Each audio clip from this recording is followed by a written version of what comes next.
Guys, intro time. Wait, which intro? The wisdom check. Oh, good. Wait, no. I thought we were keeping the old intro. What's wrong with the old one? People like that one. It was too long. Yeah. Too many fucking gifs. Yeah. Yeah, but can we keep the part where I yell, more? No. But it's the intro to end all intros. I got, 2 lines last time? Do you want more lines, Tim? Well, no, not really. In a world without answers. Yeah. Wait, you want to start with that? Here we go, exactly like last time.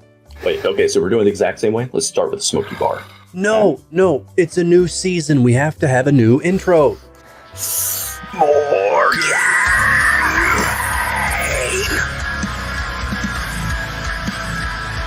Not sure why we thought this would go any differently.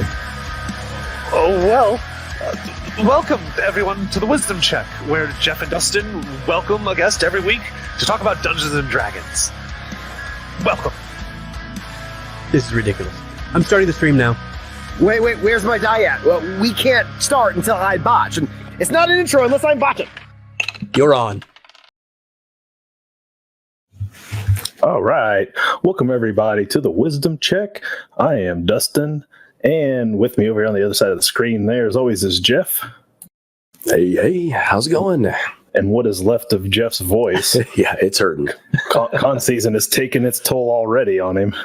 Yeah, we saw things were trending in the internet about coronavirus, so I figured I would just go ahead and replicate all the symptoms at one time and be topical.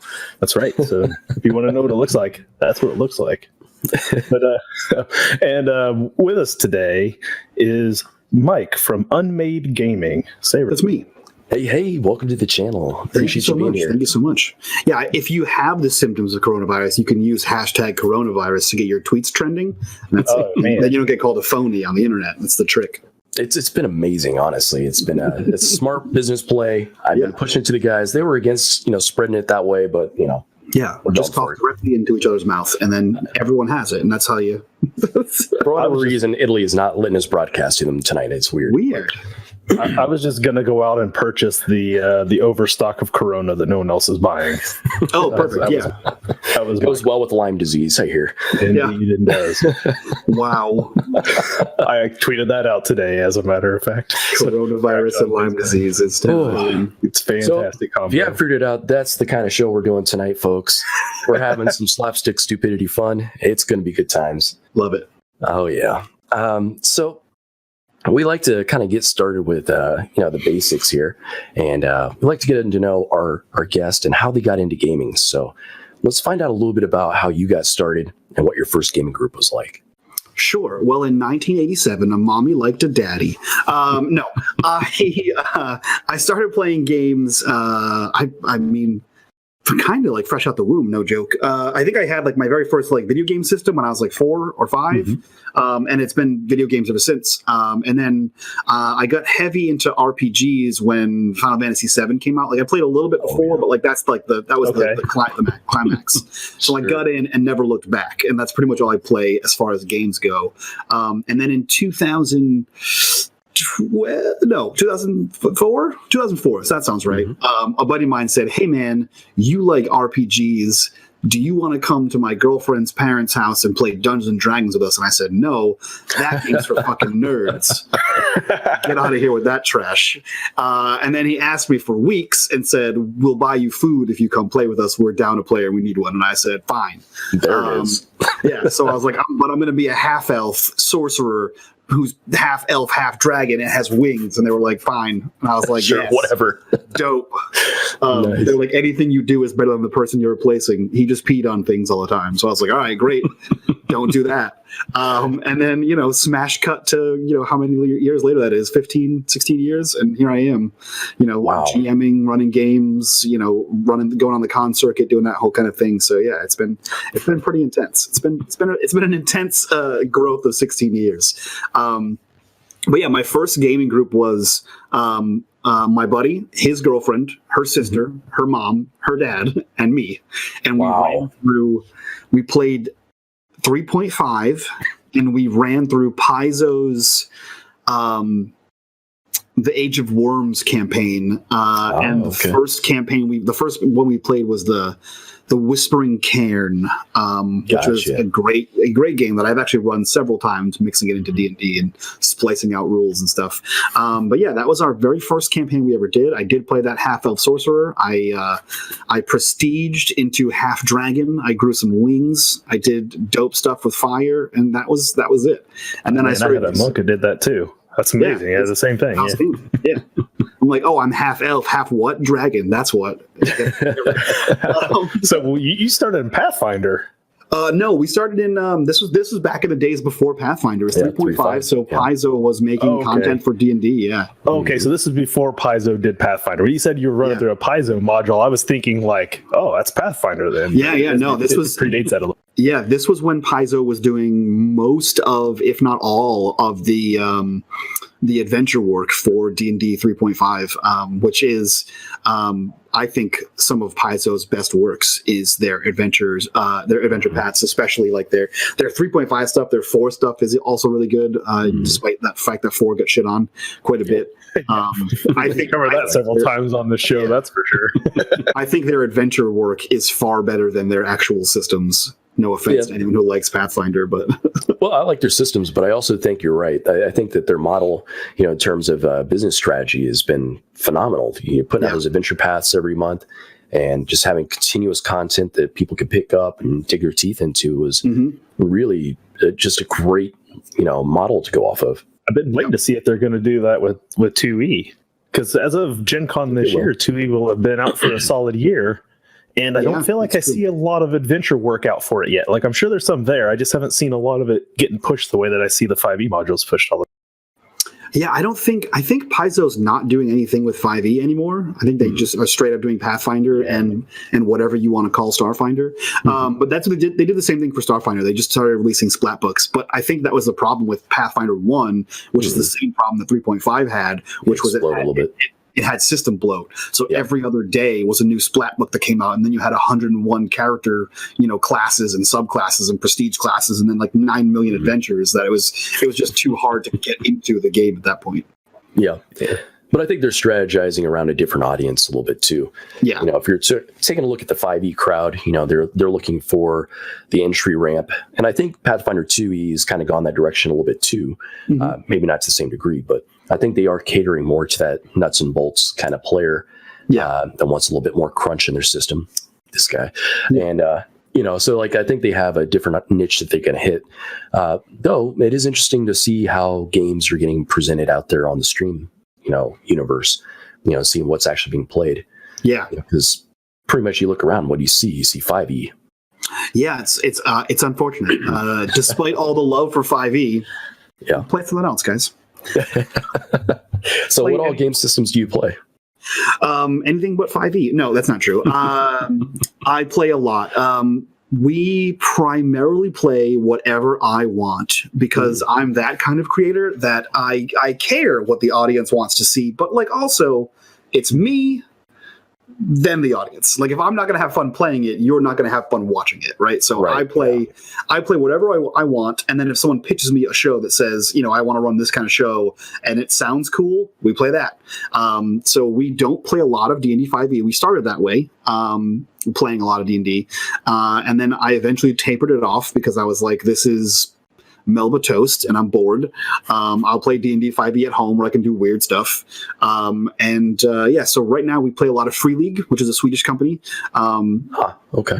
They do Tales from the Loop. They do Coriolis. They do Mutineer Zero. A bunch of other kind of games. They're blowing up. They've won like gold, silver, ENnies for the past like 4 years in a row for every product they ever make. So we play a lot of those games, which they're amazing. And the guys that work there are sweethearts. So we're close with those guys. And then we do a lot of Powered by the Apocalypse because that's kind of what's exploding on Twitch right now is Powered by the Apocalypse games. Sure is. I think Dustin's signal may have dropped there, but we're going to continue on, and Clint will fix the screen here. So don't worry about that. Apparently, this is just how it's going to be tonight. Right. But it's interesting how these games kind of come into vogue here. Like I know I've definitely heard of the Mutant Year Zero. Yeah, that's it's been popping up here and there, and that sounds pretty fun. What can you tell me about these other games? So the all of the Free League games, all but one of them, run on the same system, which is incredibly convenient to learn how to play games, right? Nice. So it's called the Year Zero system, based on Mutant Year Zero, and it's a dice pool system, and it's very simple. And I think that's one of the big reasons why these more simple games are picking up steam on live streams, is because it's really freaking boring to watch someone have a rules debate, right? Yeah, that's true. If you're navigating a 20-minute combat in D&D, that's super boring, because like everyone just sits there and like waits their turn, and you're like, I stabbed the guy. My turn's over now. Okay. But yeah, the system for Year Zero is simply you take your stat point number. So like I have a 5 in strength, and then I have like the ability Force, which is to push something, and I have a number of skill points in that. So it's my stat point plus my skill point, and then you roll that number of d6s, and a single 6 is a success. Multiple 6s means you succeed better. Gotcha. And that's the whole game. That's literally the entire game. So it's a little bit White Wolf simple style with the d10s. Yeah. Instead of a range, you have just 6s. Yep, just 6s. So it's a very easy system to learn. So we play a lot of that. We play a lot of Cypher system, and we play a lot of Powered by the Apocalypse games, which all have the same kind of thing. Powered by the Apocalypse is a 2d6 plus whatever you can do, and you have to beat like a 6 and below is a failure, a 7 to 9 is a limited success, and a 10 plus is a full success. And again, it helps you maintain that narrative style of gameplay where we're not like getting super rules heavy, super crunchy, but we can keep the story kind of going and flowing. And that's what people are paying attention to. They're not paying attention to the rules mostly, at least in my experience. I agree with you completely on that. And our friend Lynching Hour does a lot with Powered by the Apocalypse, because there's a lot of different systems that have spun off of that, and he's a big proponent of that. So Yeah, well, welcome back, Dustin. Was it just me die, or did everyone die? It's just you. Okay. For a second, I wasn't sure if we lost everything or if it was just me, and I'm sure Clint had a heart attack. Yeah, at least 3 of them, but we're back, so everything's good. Welcome to everyone that's new faces here in the chat, by the way. It's good to see some new names in here. So, James Games. Make yourself at home. Say hi to everyone in there. And it sounds like these games are nice for quick and dirty games. So, like, what kind of style of games are you playing? Oh man, all of them. Yeah. Like it literally runs the gamut. We've had like gritty detective-based 1927 Cthulhu games. We have. I saw someone in chat. Metamancer is joking about. We had a game system called City of Mist, where you are a regular person who something in your life has opened you up to be a gateway to essentially superpowers, right? But they're the superpowers of like a legend, and my character was Peter Pan. And so I was a 13-year-old boy who had the powers of imagination and could do whatever he wanted, which was a hysterical game to play because everyone else in the show was adults. And so behind my green screen, there's toys galore. So when the adults were talking in the game, I would just lean back and start playing with toys on stream like a child, and it was outstandingly hysterical. But we play games that are like silly. We play games that are hardcore and gritty. Like right now, we're playing a game called Coriolis, which is a space. It's space, but we're kind of using a horror bent to it as well. And like that game is like we're pretty hardcore into the story, and as far as the buy-in kind of goes. And we've had like some very emotionally tense episodes. We've had some hysterical episodes. We've had some episodes where we're all like panicking because we're literally all about to die any second now. So it has a little Aliens feel to it. It does. Yeah, it has a very little amount of Aliens feel to it because the same company makes the Aliens RPG. Right. Gotcha. Yeah. I mean, space horror. I mean, it's hard not to go touch on Alien a little bit just because of course. It did it so well, Right. And the new Alien system is fantastic too. Is it? Yeah. I know some of you guys have been lucky enough to play a little bit of it. Oh, it's amazing. I mean, there's certain things in system design that can really bring out horror. Yeah. And, I think that's one of the genres I've seen the most innovation coming from. I just had a fight with some people on Discord this week over at Featherfall about how 5e does not do horror well. I mean, to be fair, 5e does 5e well. Yeah. Yeah, That is one of my biggest pet peeves in all of gaming is stop making 5e into other things. Exactly. People are like, oh, I really want to play a space game, so I converted 5e into a space game. And I'm like, why? When there's 9 million other space games that exist, you could have just learned that one. Please don't do this. Yeah, no, and that is precisely what I said. I'm like, however much good hard work your DM's doing to set ambiance and everything else, 5e undoes all that hard work the moment you get to the dice and the actual round combat. So it's like, that ghost ain't so scary anymore now that I can fight it. Like, it has no meaning at all. And you're like, oh, right. Okay, cool. I'm glad that's every once in a while their system does matter, right? So like I think there are certain key components that really make or break what works in a game.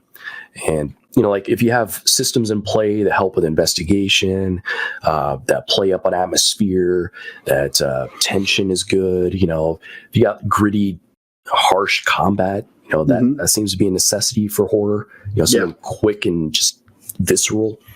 You know? So it's good. Like, and you're right. Like if you're going to play a game and obviously if you have the money to spend on game systems, right. Pick a game system that does it right and rock it out.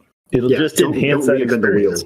It'll just enhance the experience completely. I mean, whatever fear you have when you're sitting there doing the campfire story part of it, where you're all just talking and role playing, like you don't want to lose that when you go to the table, the dice, or anything else. Like, whether you're theater of the mind or have an actual map, you don't want to lose that once you flip over to that other aspect of the gaming itself. And it's for sure one of those things that if you have a genre of game you want to play, I promise you there's already a game that exists. Go play that, please.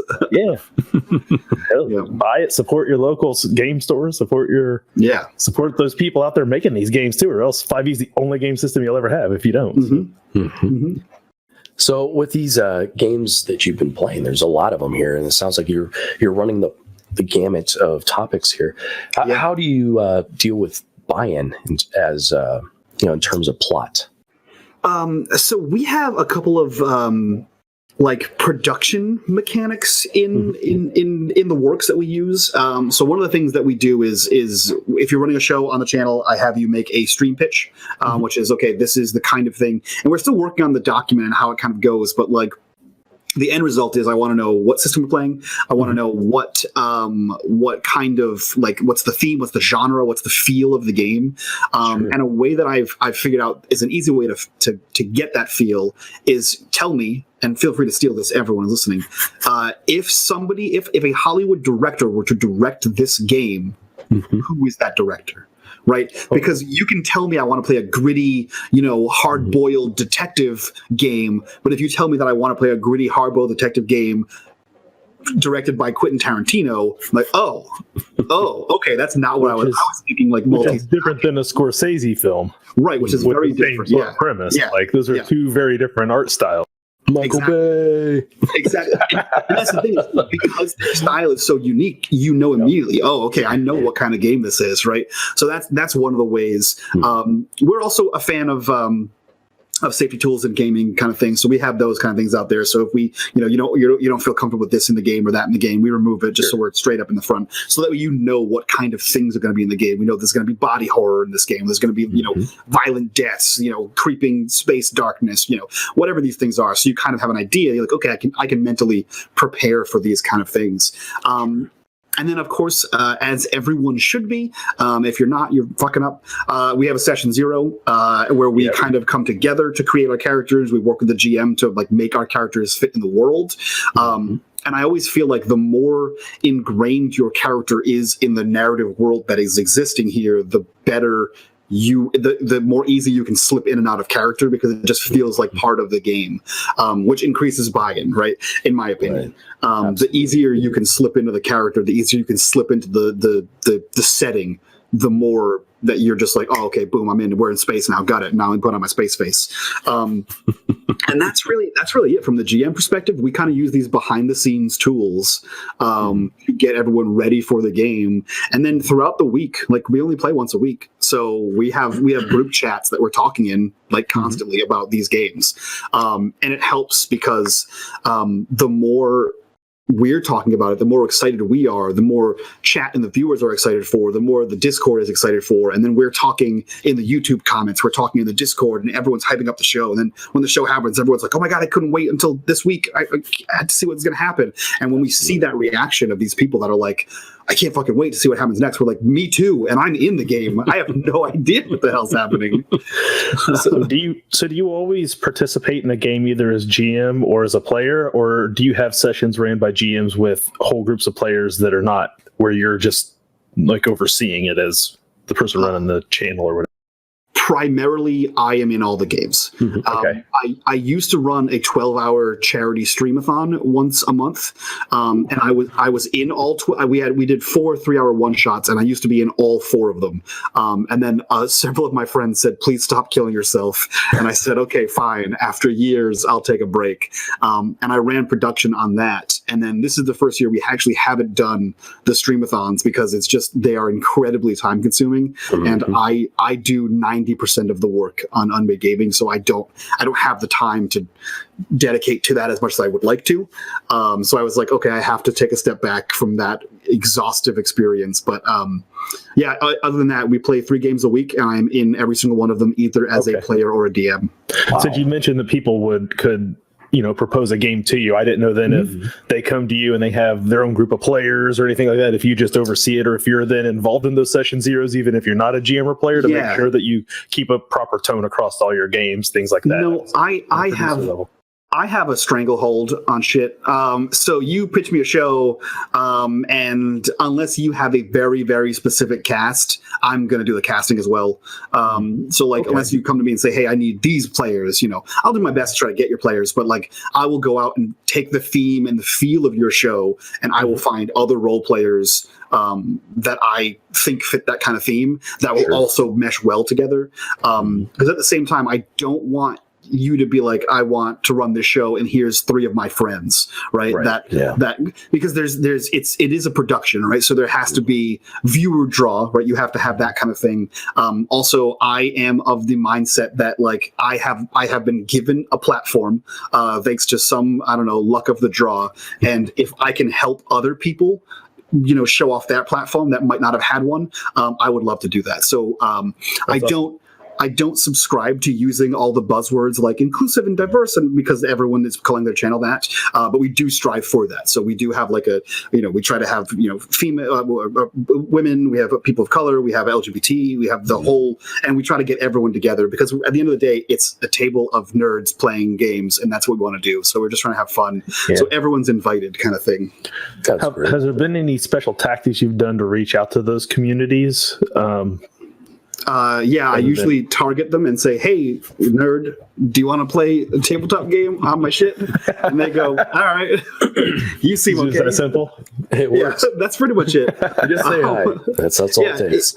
I don't I know a friend of mine, Nomadic, he has just recently launched a podcast, and he did an open casting call where he literally had you submit a voice reel, the whole kind of thing. And that was an exhaustive process. My process is also exhaustive, where I pick out a dozen or so role players that I've seen that I think will fit this, and then I kind of reach out to them individually and say, hey, does this work for your schedule? Here are the other people I have in mind for this kind of thing, and there's a lot of back and forth for that. My first thing I think the second person I'm ever going to hire for unMadeGaming is going to be a casting director, because I'm so done with that. Well, it's an important step. I mean, if you're looking at a game and in your own game at home, it's important to have fun with your friends and all, but like you're saying, you're talking about having a production for an audience, and there needs to be some interplay, some personality. Looks like we just lost Dustin again. And you need that dynamic back and forth between people. So you need that energy that kind of flows off one another and all that kind of stuff. And we're having tech trouble tonight.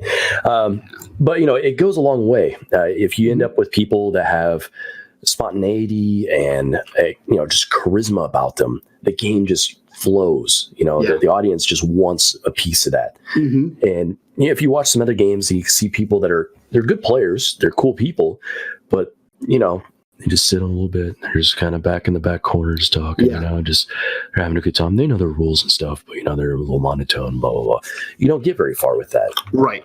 Yeah, and like you were saying too, with the genre of the game that you're dealing with, if you got people that are really going to get into the idea of a horror game, that's going to run a lot better than a bunch of people looking to play a Capes and Crusaders kind of style game. Exactly. Yeah. Going into that scenario. So I can imagine that's a tough thing to deal with. I mean, you must be watching a crazy amount of streams. That was going to be my next question before I froze up. Are you out constantly scouting streams to find people, or? Don't tell anyone. No. I haven't watched a tabletop stream in I can't even tell you how long. Yeah. A lot of what I do is I will watch tabletop streams specifically because what I'll do is I'll reach out to other people who also have tabletop communities and say, hey, this is the genre I'm looking for. Who do you got? Who do you got? Who do you got? And then they give me recommendations and I say, okay, what's a good show to watch? And they say this one. So then I literally go check out that show and I will watch like 10 minutes of this episode, 10 minutes of this episode, 10 minutes of this episode. And I'll be like, okay, I have a feel for how this person plays. And it's great. It's great. It makes it a little bit easier. It also like makes the community better. Like, cause there's so many role players out here. There's so many people on Twitch. I don't have the time or the capacity to do that.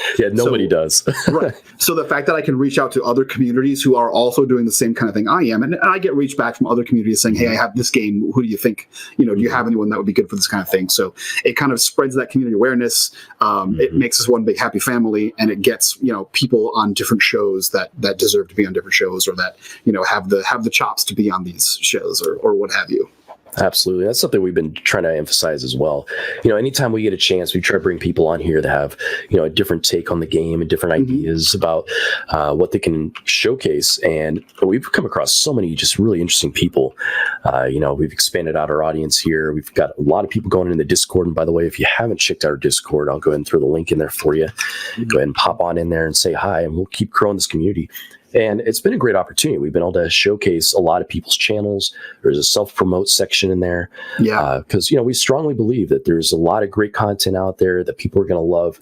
And if we can get it all in front of people's faces, they'll find the stuff that they want to watch. Abuse the shit out of that promote yourself channel. Please don't make it just me in there. I mean, there's a lot of people who do use it, but don't feel bad. Put it in there. That's what it's there for. Absolutely. So let's get specific here for a moment about your channel. Sure. We kind of nibbled around the edges a little bit here, but unMadeGaming, what is it in a nutshell, and what can you expect when you go there? Oh, the LA elevator pitch. Got it. That's right. unMadeGaming is hold on, let me read it from my prompt here. unMadeGaming is a veteran-owned and operated tabletop streaming network where we focus on beer and pretzel style gaming in a narrative style of role-playing. And we improv. Those are our buzzwords: is beer and pretzels, narrative, and improv.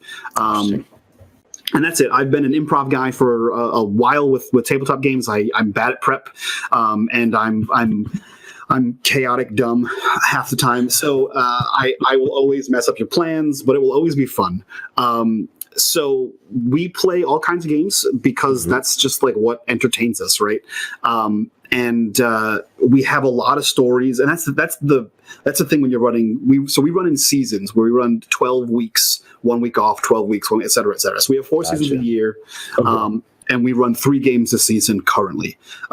So you have to diversify your games per season and per year. You have all the same shit the entire year long.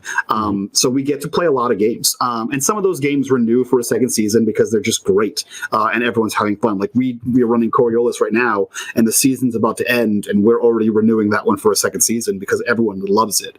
Nice. So, yeah. So in that situation, does everyone come back with the same characters? It's just season 2, same characters, new adventure. This one is going to be a straight up continuation of the first season. Nice. So it's same characters, same adventure, really. We did a bunch of shit, and now we're headed back to Coriolis, and then it's going to continue in a different direction, which is going to be pretty cool. We've had seasons come back. Like we had a game. Actually met it in chat as a player in this game. We had a game 2 years ago called Atari Twilight, which is a Tales from the Loop campaign that ran its course 2 years ago, and this summer it's actually coming back for a second season 2 years later. And we are picking up the game with the same characters 1 year in the future from our previous season, kind of thing. So it's very much like a Stranger Things next school year kind of deal, which is going to be really cool. That's cool. So if people are going to look at getting into this new season of it, and they find out there's a previous season, Do you have, I assume, YouTube everywhere where all this is stored? Oh yeah. We have YouTube /unMadeGaming plays. I think it's just /unMadeGaming. You can just search us on YouTube at this point. But yeah, we have a concerning amount of videos up there. I think we have like 400 videos, and we have like thousands of hours of tabletop gaming. So yeah, I mean, again, think about it. If we're running 3 games a year or 3 games a season times 4, so at least 12 games a year, and we used to run for 3 hours a night. Now we're down to 2 hours a night because metrics and drop off and all that kind of stuff, and sanity levels. Sure. Yeah. And so not only are you running these 3 games, or at least playing and running in 3 games a week, you're doing all this editing and everything on the back end, because you're kind of a one-man show, you were saying, on a lot of this stuff. So all the social media is done by me. All of the graphical overlays are done by me. Discord community stuff, that's me. All the Patreon backend, all the uploading, all the editing, that's all. The only thing I don't do right now is edit our new podcast, which I fortunately make enough money to hire an editor, and I didn't have to learn how to edit audio because that sounds like a nightmare. It is. Yeah, these guys do it. I was going to say, I wish I was as talented as you. I could do all that. Truth is, I have to have the rest of these guys around me because I can't do half of that shit that you're talking about with any kind of. It's a mountain of work. It's unbelievable that one person's doing that. Yeah, that's impressive. Yeah, it shows some work ethic, that's for sure. I think I did the math the other week because someone asked me about it, and I think I do 30 hours a week on gaming as a network. Man. And I'm assuming it's not your day job, right? I mean, you have a day job, right? So I do. Okay. Yeah. I have a day job. Yeah. So I do 40 hours of work on my normal job, then come home and do 30 hours a week on unMadeGaming. And if I was editing, that would probably be 35 plus hours because I don't know what the hell I'm doing with that stuff. So, it's not too bad. Wow. So, with this series, though, obviously they have the backlog of videos to watch. Are there any primers or anything to quickly get people up to speed, or is this something that you really need to go in and watch? No, we just fire hose you. That's it. Yeah, that's the thing though is we've found that there's been no verbal demand for, hey, can you catch me up, right? What I have found is people will see a show recently. I think in the past year, I've seen this the most, has been our most interesting YouTube growth. People will see a show live on Twitch, or they'll see the VOD being posted on Reddit or something like that, and they'll go watch the show, and then they'll come into Discord and be like, hey, I watched this show, and now I'm starting on your first show ever. And then I'll just start seeing comments on all of the videos for the last 5 years, and I'm like, what are you doing? They're like, oh, I'm watching your entire backlog. And I'm like, why? Are you torturing yourself? Yeah. And so people just binge it. So I mean, and at the end of the day, it's no different than watching a Netflix show. If you want to catch up on our Tales from the Loop game, sure, it's 12 episodes and they're 2 hours a piece. It's only 24 hours. You can easily do that in a weekend. At this point, some people get hardcore into that binge thing. I know when Stranger Things comes out, I watch all 10 episodes in a day. So I get it. I'm with you. Do that with the Marvel shows too. When they would drop on Netflix when I work night shift, I plowed through all of Luke Cage season 1 while I worked during one shift, and I was done. For sure. It was over. Yep. And we release all of our stuff as free, right? So we have a time delay schedule. So if you're a subscriber on Twitch, you get the VODs immediately. If you're on Patreon, I cut the audio out of the shows and put the audio up there so you can listen to it at work the next day. And then if you wait a couple of days, it'll be on YouTube.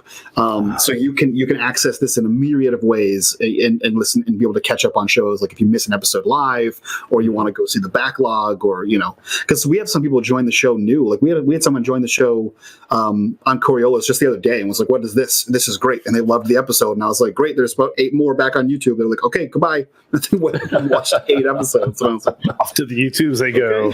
Okay. Yeah. Well, everyone's going to have their own unique take on what they like best. Some people I'm a YouTube person personally. Twitch is awesome for what it does. But if I'm just sitting down wanting to watch a show, I'm probably going to be watching on YouTube. Yeah. But if you're out riding around or driving or taking a run, obviously those aren't your options. So you got your podcast format, and you've been talking about the podcast a little bit here. Well, can you tell us a little bit more about that? Yeah, so this is our first year launching our very first podcast in the podcast space. So before we had been like cutting the audio and throwing it on Patreon as an exclusive, but now we have an actual like no bullshit podcast. It's called Dark Fortunes. You can find it at twitter.com/Dark Fortunes Pod. And it is a D&D 5e podcast because we wanted a little bit of a safety net. I didn't want my first journey into podcasts to be some obscure indie game that no one's ever heard of. So we mixed both worlds. We went with D&D 5e, and then we changed it to be Humblewood. So it's the Humblewood campaign setting, which did well on Kickstarter. It's got some hype about it. But you're adorable anthropomorphized animals.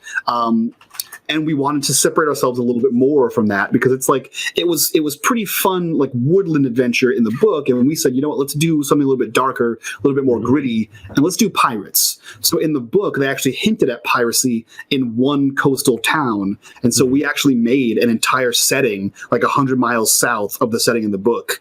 And we've made 2 kingdoms, we've made factions, we've done all this other work. And what's great is all the players are kind of participating in the world building and like building factions and NPCs and shit like that. But yeah, we're adorable animals. It is an adult podcast, so there are, beware when you're watching it with your kid, because we do have some colorful language. But yeah, it's pirate themed. We just stole a boat, which was dope. So now we're officially pirates, which is going to be crazy. Yeah, we have artwork. It's been a whole big thing, and we have Nomadic is our editor for that game, and he's outstanding. And he does way more work than he is letting me pay him for, which I'm very mad about. But we have like audio tracks. We have like custom dice roll sounds. There's combat noise. There's kinds of like extra bells and whistles that he's throwing on there. The editing is outstanding on the show, and we're having a blast playing it. And so we have a mixed bag of people as well. So it's me. Like I said, I'm in every production we do. There's a guy named Johnny, Video Store Cowboy. He is a GM for the last like 3 years on the channel. So we're like, hey man, you're going to come GM for us. And we have McLokin, who was a partner streamer, and he took some time off for a little bit. He's on the show, amazing role player. We have V, the Crafting Muse. She's a YouTuber, does a lot of minis and stuff like that. Yep. She also is a GM for Cobalt Press on their channel, and she's amazing. And we have a guy named Rory, who is probably the unknown in this like current genre. He's a TikTok dude with like a shitload of people on TikTok. And I happened to be on there one day scrolling through in the bathroom, and I was like, oh, this guy's doing D&D stuff, and people seem to like it. I was like, hey man, you want to do some nerdy shit with me? And he was like, all right. So we scooped him up, and it's been amazing. He's hysterical. Isn't that the most random thing? Like, yeah. You just find these like crossovers. Like we were just at C2E2 and I ran into a wrestler whose theme is Dungeons and Dragons. Some guy named Brandon Cutler, I think is his name. Yeah. There was a whole big thing about him like a few months ago, where like I don't watch wrestling, so take with a grain of salt. But the heel of the show, I don't know who he was, but he was like D&D's for nerds, and like the whole internet exploded like 6 months ago or something like that. It was nuts. He comes out and his outfit is done in Tiamat, so it has like all the chromatic dragons like throwing the die. His uniform is a different color. That's outstanding. I love it. Times. So we do a lot of like random shit like that. Like I actually just was watching YouTube, and there's a channel called How to Drink, and it's a dude in his basement who makes mixed drinks and tells you about mixed drinks and the history of them. And he mentioned D&D, and I literally messaged him on Twitter. And I was like, hey man, you want to play D&D for charity? And he's like, okay. Like that was it. Nice. But he's got like a million subscriber channel on freaking YouTube, and I was like, hey dude, what's up? You want to play Dungeons and Dragons for sick kids? And he's like, okay. All right. That's the way it works, man. Yeah. Just got to reach out and make connections, because you never know. They go big places sometimes. Yeah, it's freaking cool, man. I know we've had pretty good luck when talking to people about coming on here. Like very few people ever say no. So like it works out. People are usually pretty willing to, like, I think there's people get this idea that when they hit certain plateaus that like people suddenly become like unhumble. Yeah. But it's not true. They're most of them are still totally cool and willing to come play with you or come talk about it, or anything else. So especially in the gaming circle, right? Like what are we all doing? We're making stories and playing make believe, right? Oh yeah. So it's, it kind of keeps you humble a little bit. We're all into the same kind of stuff. We're having a good time. Yeah. And beer and pretzel style games in particular. I mean, that's you can like kind of summarize that how you want, but like, I take it to mean, like just having a good time, telling jokes, making fun, doing sorts of stuff. And I think that's something that I love seeing on streams. Like when we go across and you're watching other people, you're seeing friends having a good time with friends. Yeah. And I think that's something that people really enjoy. Like even when you're looking at like let's play content on video games, a lot of the appeal seems to be that it's the friend you're sitting on the couch with playing the game. They're talking to you. So like that back and forth, that rapport is really what people are after, I think. Yeah. And I think you have to have that beer and pretzels in there. And that's why one of the reasons I like to have a more hands-on approach when casting, because if I rarely cast a complete stranger, unless like somebody heavily vouches for them, because I want that same interaction at all times. So like the cast of all of the shows that we have currently, we interact on all social media platforms, in the Discord, in the show, Twitter DMs, live on Twitter. And so you can kind of consistently see all of our friendly, witty banter everywhere we go. So it's not just the beer and pretzels isn't just an act of like, oh, now we're going to tell a cheeky joke. Right. We're actually friends on the internet, and so it's a good time.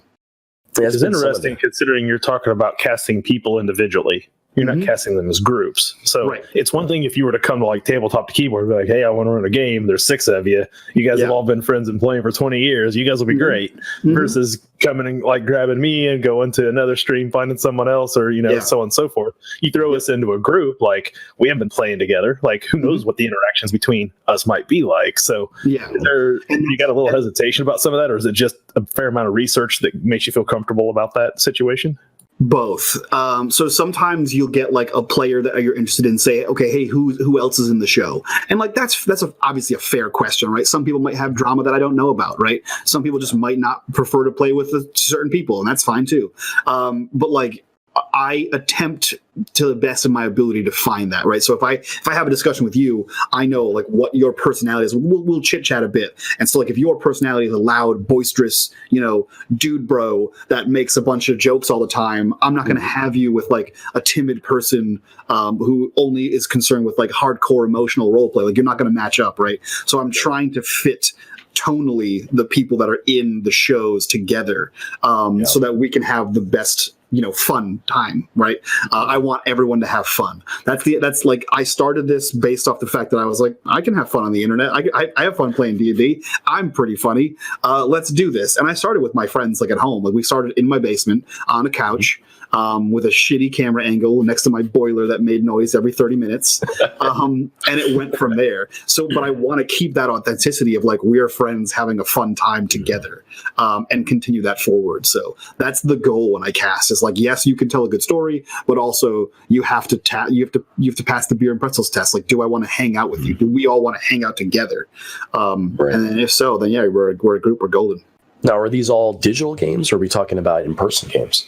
These are all digital games, yeah. My in-person games are offline because it's just easier. Like sometimes I'm just in pajamas, we're just stuffing our face with Cheetos, and that's not fun for stream to watch. I mean, it depends on the channel, I guess. Yeah, I mean, no one, to my knowledge, has successfully combined mukbang and D&D together, and so I'm not trying to be somewhere. I'm not trying to be that guy. So no, we leave our Cheeto dust personal games at home.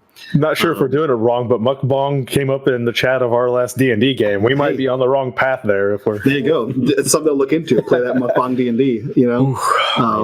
So yeah, I do run on top of all the games I play online. I do run games at home as well. I run an online game at home, like because one of my friends is in Canada, and then we run an in-person game in the basement as well. So we do have several more games a month that we play off stream. Lord, man, that's crazy. How do you even have time for it at this point? You've already you're up to 70 hours just working on the games you have on your stream. It's all I do. Prepares one day.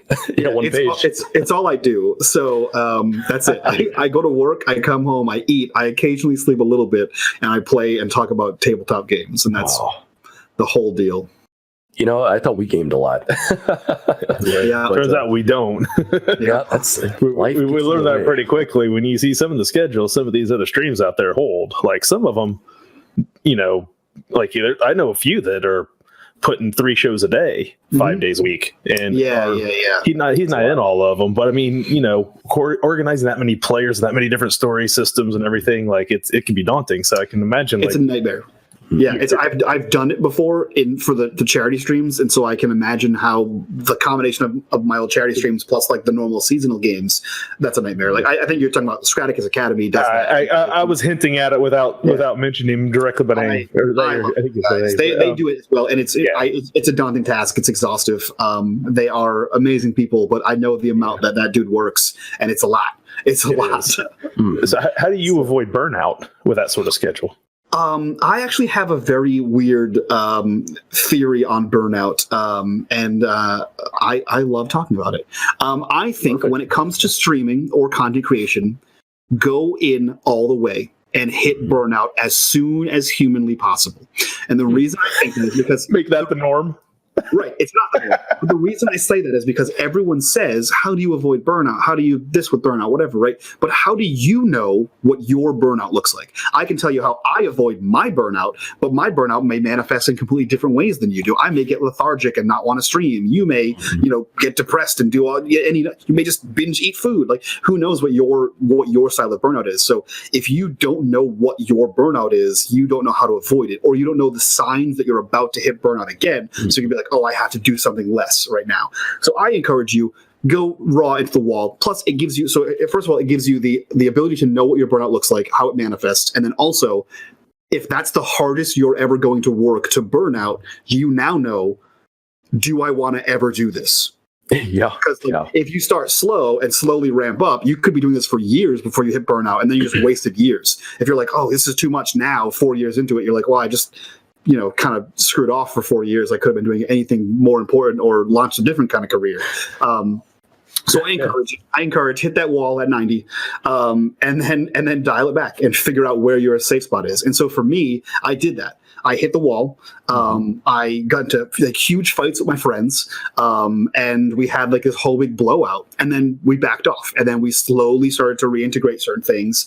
And now I will roll out a new thing, and then we'll wait 4 months before I do anything else new, because I want to see how the adjustment period is. And that 4 months is like a random. It might be 2 months. We might adjust really quick. It might be 6 months. We might have a really slow adjustment period. So I roll out something new, and then I slowly wait and see how it sort of what happens in the waters, right? Do they calm down again? And then if they're good and I have a new flow to certain things, I'll see about what can we add now. And then we adjust that kind of thing, right? So it's all about slow adjustment, but I also know what my burnout looks like and how it manifests and when I feel like I'm going to hit that. So I can be like, hey, I need to either reach out to some other streamers and be like, hey, let's talk through this. What can I do? And then get some insight, because you have to have a support group. And I find that other streamers that are also burning out are the best support group, because you can talk to a spouse or a friend, but if they don't know what you're dealing with, it's hard for them to assist you, verbally and that kind of thing. So I have, So I have several groups of friends that I can be like, hey man, I'm having a struggle here. And they're like, how can I help? Let's work through this. Do you need help with project management? Do you need me to walk you through certain things? Can I do something for you that will easily take a little bit of the burden off your shoulders, kind of thing. And that's great. So yeah, it's interesting when your hobby is your job, because I think that can be a part of it. But we have a question here from Joker. Yeah, sure. A few questions. He's gotten more efficient with his redeeming points, because he's looped 2 into 1 there on us. So you want to go ahead and go with that one there? Yeah. It says, if for the people who listen to this podcast later, how do you feel if a player causes you burnout? So I think he's asking how you deal with the player that's causing the burnout. If you have a player that's causing you the. So I think the rest of his question kind of pertains to that as well. So also, do you ever deal with the? Oh, I guess that is a separate question. It's a separate question. I had to read it twice to make sure. That's why I was like, he's getting crafty with his redeem points. So I have. There is you have to have a dichotomy in tabletop streaming. This is a fun game. We're all here to have fun. I am a producer of a show on the network, and so my first concern is producing a show on a network. If you are disruptive, I will ask you to stop coming to the show, right? We will have, it won't be an immediate thing, but it'll be like, hey, do you have, hey, I'm experiencing this. I don't like that you're doing this when you're playing. Some of the other players have said this kind of thing, right? So I will almost always try to be the buffer and say, hey, I don't like, even if a player says it, I'm like, hey, I don't like that you're doing this, right? Because I'm not going to try to put anyone on blast, right? But if people are having a problem with your play style, your disruptiveness, the fact that you're like, hogging the spotlight, whatever it is, you're making the show less good. And so I'm going to remove you from the show. I'm going to talk to you. If you don't change, you'll be removed. Worst case scenario, you'll be removed during the season and we'll replace you. Best case scenario, we'll finish out the season, you'll chill out, and then you just won't be invited back to games in the future. Unless I see some kind of crazy thing or someone that I trust implicitly says, this person's an outstanding role player, they've changed, blah, blah, blah, then you'll get invited back. So there are people that have been not invited back on purpose and will not be ever invited back. There have been people that have been removed from shows in the middle of a season and been replaced for whatever reasons. So you have to be that, though. Like, you can't be... You can't be timid about it. Like, you're running a show. This is a production. You have to be like, it's better for the show if you're not here. And that sucks. That sucks no matter who you are. I mean, unless you're an asshole. And then I guess rock on. Well, yeah, and I think that's different with a show. I mean, a show is a business, and a business has very cut and dry, here's what's going on. Now, the same question in a table of friends may look different. I mean, some of the theory is still the same. You want to be upfront. You want to discuss the issue, the behavior, not the person. Correct. And you want to do it in private. Don't be super on blast confrontational, but you do want to make sure that you're proactive about it. Don't let it fester and get to a point where you're really upset about it before you bring it up, because then it's too late at that point. Now, the moment someone's doing something annoying, right? Like, if you're playing a game and someone's on their phone, you're annoyed immediately. Don't wait 6 months to be like, you're an asshole, get off your phone, right? Just be like, hey, man, I don't appreciate that you're on your phone. I'm up here killing it as a GM. I need you to at least pay attention. Like, at least put the phone down. Even if you're not paying attention, don't let me see that you're fucking off, right? Right. Yeah. So I guess a good question, though, is like, if you think about in that same vein, when you're talking about your at-home game, it's easier for you on your channel because it's your channel. Yeah. You're inviting everyone to the game. Even if you're a player, at some level, you're the guy in charge. Right. When you're talking about a game at a table, whether it's at your game shop with some people who might be strangers, or if you're talking about a closer group of friends who play all the time, is it the GM's responsibility, do you think, or the guy hosting the game? Like, who's the guy that has to step in there at that point and make the call?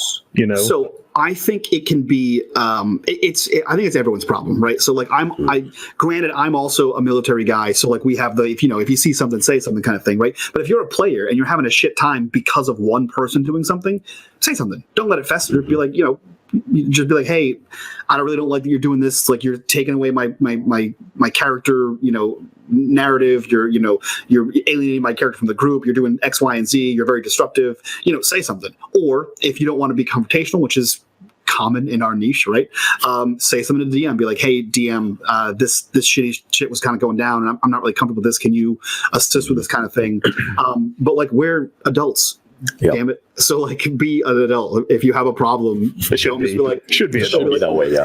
Right. It's interesting with this system, though, because there is a person at the table that is elevated, that in some way, shape, or form, by the way it's defined in the books, is afforded some responsibility and some authority. And that's always been kind of a touchy subject, I think, in tables. But I think at the instant that you're assuming the role of a GM, I think people kind of assume that you're the person who's going to address issues when they come up. Right. And I think one of the things as a GM is your responsibility to address is the fact that that's not true, right? So, like, I'm a GM, but I, Mike, am a player. You are a player. You are a player. The difference is you're playing a character and I'm playing the dungeon master. My character is the DM. So at the beginning of the games, like, especially games with like strangers and stuff, like, hey, if you have an issue, say something. If you don't feel comfortable, say something to me. I will say something on your behalf, and I try to make it so everyone is on an equal playing field, right? Like, it's not me versus the players. It's not, I'm not GM God over here. Like, I am a player at the table just like you. I want to have fun the same way you have fun. Just sometimes my fun involves torturing you for... and before we miss the other part of that question, let's go ahead and hit that up here. The other part of Joker's question was also, do you ever deal with the shiny syndrome, aka running one game, discovering a new system, and wanting to jump ship from one game to the next? Now, I'm not sure if they're asking about as a GM if you're jumping ship on your own game, or if it's players finding a new shiny toy and wanting I to think jump it's ship. a little of both. I think he's talking about like when a new module releases or a new system comes out and it's like the brand new, everyone's got a lot of hype about it. Let's hop out and do that right now. You get that a lot. Yeah, all the time. I have ADD. So like, yeah, you could have a conversation with me about one game, and then in that conversation, remember it's a new game, and I've already forgotten about the old game by the time you're finished talking about it. So yeah, there are so many things that are coming out at the same time that I'm like, if I could pan my camera around, like if I take this down, there's 10 books at least behind me, and another 15 on the floor that I keep buying on Kickstarter for some unknown reason, and I haven't even opened them. Just tell a Litching Hour who's in our chat. I'm like, it's a damn addiction for you people. I swear. I spent $200 on the black box for Monty Cook Games, whatever the hell the game's called. 3 years ago, it's still sitting in the box unopened. Oh man. There's games on the floor that have been on the floor in wrapping paper still. Like they're still in the plastic wrapping. I just haven't had the time to read because they're not pages. I am fortunate enough to be playing, and I'll be playing this coming Friday on Enemy Within, which is a Warhammer module. We're playing on Zweihander using Zweihander rules. I'm on Zweihander RPG playing it. There's a guy who's in my group who bought the book 30 years ago and has never opened it. Yeah. And he's just now finally getting to play the adventure, and he's so excited because when it's over, he's finally going to open the books and read them. Like, it's just crazy to me. Like, that people buy these books. Sometimes they literally sit for like decades sometimes before they get a chance to do anything with them. So, well, it's about excitement and support, It's funny, Joker saying I recently discovered he bought Ars Magica while drunk. Years ago. I have people, I reference it all the time. Like, go to my YouTube, go watch the Curse of Strahd game. I didn't read the book. If I pulled out the Curse of Strahd book and held it to the microphone, you'd hear the spine crack. I never read the book. I just winged it.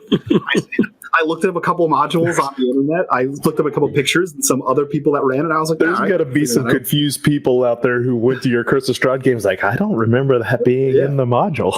It's not, because I made up half of it. Like, yeah. Well, that's the beauty of gaming, man. It should always be a little bit of uniqueness in every table. Yeah, for sure. A friendly stream of mine who I follow and watch some of their content, DM Chuck, infamous DM Chuck, for Defenders of Kobold, he decided to run his Zweihander game, and he did Curse of Strahd with Zweihander rules, but he just took Strahd out. He decided Strahd was dumb, so he did Curse of Strahd without Strahd. It's worked out fine, but it's like he took the Amber Temple, everything else, used that, but just gutted Strahd out of the middle of it. Yeah, makes sense. Just works super easy. Yep. God, man. So Joker is chatting some more here. He's saying that he bought books he already owned. You gotta slow down a little bit, pump the brakes, unless you're really supporting one particular writer or something. Double check, guys. that's a little excessive. I'll be honest. I did the same thing like 2 weeks ago. So I backed something on Kickstarter, and I got a book that combined 3 different books together. And so I'm looking through my library, and I was like, I see this one title, and I'm seeing on Drive-Thru-RPG that there's 5 other titles that I don't have. So I was like, oh, well, fuck, I'll buy these other 5 titles. And then I'm looking at them and I'm like, man, these look really familiar. So I open up the one book and see that they're all sections of the one book I already own. And I was like, son of a bitch. I just bought 5 books for $10 a piece that I already owned in this one book that I already paid for 6 months ago and just didn't read and didn't know that I'm an idiot. I've had to read my books because they've gotten damaged or ruined, unfortunately. Yeah. So that's always a thing, too. Because then if you do happen to have a second one, you're always like, well, now something happens to the first one. It's okay. Right. I've got this. There's always friends at the table that can get on the shelf or something. Exactly. Yeah. But yeah, man. Yeah, Lich was hyping those Zines to me the other day when we were on Talking Dragons before Drunks and Dragons yesterday. He was hyping those Zines. Yep. Yeah, and Game Master's Vault over here is saying that each game that gets played is going to be different depending on who's playing it, and that's of course. I mean, whether it's a DM or just actually the same DM and different players, the feel of the table is always different. Oh, yeah. What the decisions that get made are always different. Like, it's the beauty of the true open worldedness of gaming, that you don't get in any other context. Like, I can't think of another form of entertainment that is that wide open. Nothing. So sometimes I've watched a movie a second time and I see things differently the second time I watch, like Fight Club. I had to watch Fight Club like 3 times before I finally caught all the little nuance that's in Fight Club, right? Oh, yeah. But like, I've seen 5 or 6 different streams run Curse of Strahd, and they're all completely different in the way they do it. Oh yeah, It's so different. Like, and I've jokingly said I want to run a Scooby-Doo version where they just unmask him at the end, and it's Old Man Willoughby from the. It's the guy from Velaki, just like it was the guy running the turnip stand at the beginning of the module. Oh jeez. And it's like if you like even with Curse of Strahd, right? So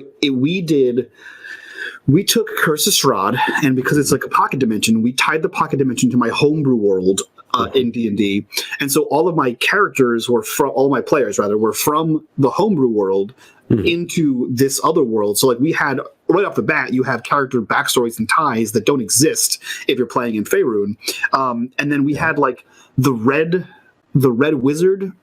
Or something that's in the book. I think there's a red wizard, or I made that up. I don't know. But there's like some kind of kooky wizard who like fought Strahd before or something. I don't know what I made up and what's in the book anymore. For Faerun? Yeah, in the actual D&D 5 book, there's a red wizard. You're talking Elminster. Is that who that is? Yeah. There's a red wizard. He's basically Gandalf, only not Gandalf. Yeah. But in my story, it was the mother of one of the players who married a druid, and the druid was actually a were-raven, and they fled to they were fighting Strahd in the pocket dimension, and then one of them escaped with the son because they had a kid in Barovia, and he was able to flee the mist back to my homebrew world and actually have the kid, and then the kid gets swept into Barovia, so he ended up meeting his mind-crazed mother, and so like that was completely unique to my game. I was like, that sounds cool. There's a red wizard. I'll do something with that. What always fascinates me with that one in particular with Curse of Strahd is how many people don't realize they can't leave Barovia. How many players get through the whole module and never once are like, wait, we couldn't leave if we wanted to? No, you can't. Yeah. Like nobody realizes that's true because no one ever thinks about trying to leave. Like, it's a different mentality of gamer, because I know so many gamers that would be like the moment they're in there, they're like, we're leaving. We're not going that way, DM. Like, cause it always amazes me every time I watch it. There's nobody who just tries to exit stage left to find out they can't. Like, now we did a whole talk recently at C2E2 about homebrewing, and you just brought it up that you do some homebrewing. Now, you mentioned homebrewing and Faerun in the same sentence, though. Are you redoing Faerun? No. Is that no? I don't. Unless you're. Man, how do I put this without pissing off the whole internet? I have so little interest in playing in Faerun and the Forgotten Realms because I don't want to read 15 novels. Also, Faerun has fucking superheroes like Elminster and like that other super dope wizard and like what's his name, the dark elf dude. He's doing shit. Like, what are you gonna do, player? Like, you're level 1 nobody. You're gonna fight that rat in the basement, and while Dritz is has like 2 swords that talk and shoot fire out of their ass and a lion or some shit. Like what? Star Wars syndrome, man. Like, no, thank you. I don't want to play Star Wars either. Right there with you. So I've made my own homebrew world. Completely. Like, granted, I've taken I've stolen things from Forgotten Realms. I've stolen things from Fourth Edition. It's an amalgam of like Tolkien, just all fantasy bullshit. It is the most generic fantasy bullshit setting you could imagine. Like, you can literally pick out, this is from this is Final Fantasy, this is I set out to make the most generic fantasy bullshit setting I could make, because that's what D&D is. D&D excels at fantasy bullshit. So I wanted that. And so, I have like 10,000 years of history that I've written out, and I have like countries and factions and wars and, all this other bullshit, gods and, magic systems and all kinds of nonsense stuff. And it's great because that kind of thing helps improv, because you can go anywhere in the world, and because I've written it or I've thought of it, I kind of know what we're doing, and I can just be like, here's an adventure. Yep. You echo exactly what our DM's words are about our game a lot. The only difference between that is that we're in Faerun, our old characters are the Elminster. We have all those people that did adventures, 20 years ago, and now they're the Elminsters and the Jordans of the world. So do you have that where you have the reoccurring NPCs? Oh, for sure. We have so I wanted to make a living world. That's the only thing that I'm like, nailed it, Forgotten Realms. So like, we've had several campaigns in the world that have changed the world. Like, one of them was a campaign called Bound by Flame. And in Bound by Flame, there was a a wizard, and he was like, I want to be a dwarf wizard who has lost his memory. And I said, great, let's go, let's see what this is. And he was like, okay, so I want to have been part of a battle, and I lost my memory and don't remember the battle, and I ended up in the town that we started. And I was like, great, why did you lose your memory? So we're doing some world building kind of thing, right? Mm-hmm. And so his story ends up becoming that his like origin story is that the big bad, who he doesn't know, attacked a brewery in the mountains, which was actually not a brewery. It was actually the secret headquarters of a sect, of a like good aligned kind of cult, right? And they were master alchemists. They came there looking for something, killed everybody, and he floated downriver. And the goddess of fate sort of smashed as many souls together as possible and stuffed them in him like a puppet and made him a revenant. And so he has no idea. So when he goes places, people recognize him as people that he isn't. Like they recognize him by different names because to them, he kind of looks like that, right?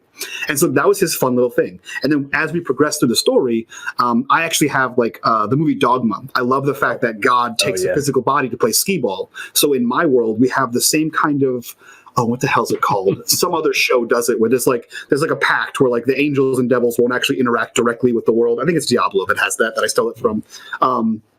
And so the gods will take physical bodies, just hang out and chill. And if you kill their body, they eventually reset and go back to, the astral sea or whatever, right? Mm-hmm. So they actually witness the death of a god's physical manifestation. And by seeing it, they get marked with this god's powers. And then he eventually almost dies and then becomes a warlock. So he's a wizard, revenant, warlock, and the warlock patron he is essentially the Grim Reaper, who is the exarch for the goddess of fate. And he has been marked by the god of magic. And then by the end of the campaign, what he asks for after they save the kingdom is, I want that the god of magic was the magister of the city.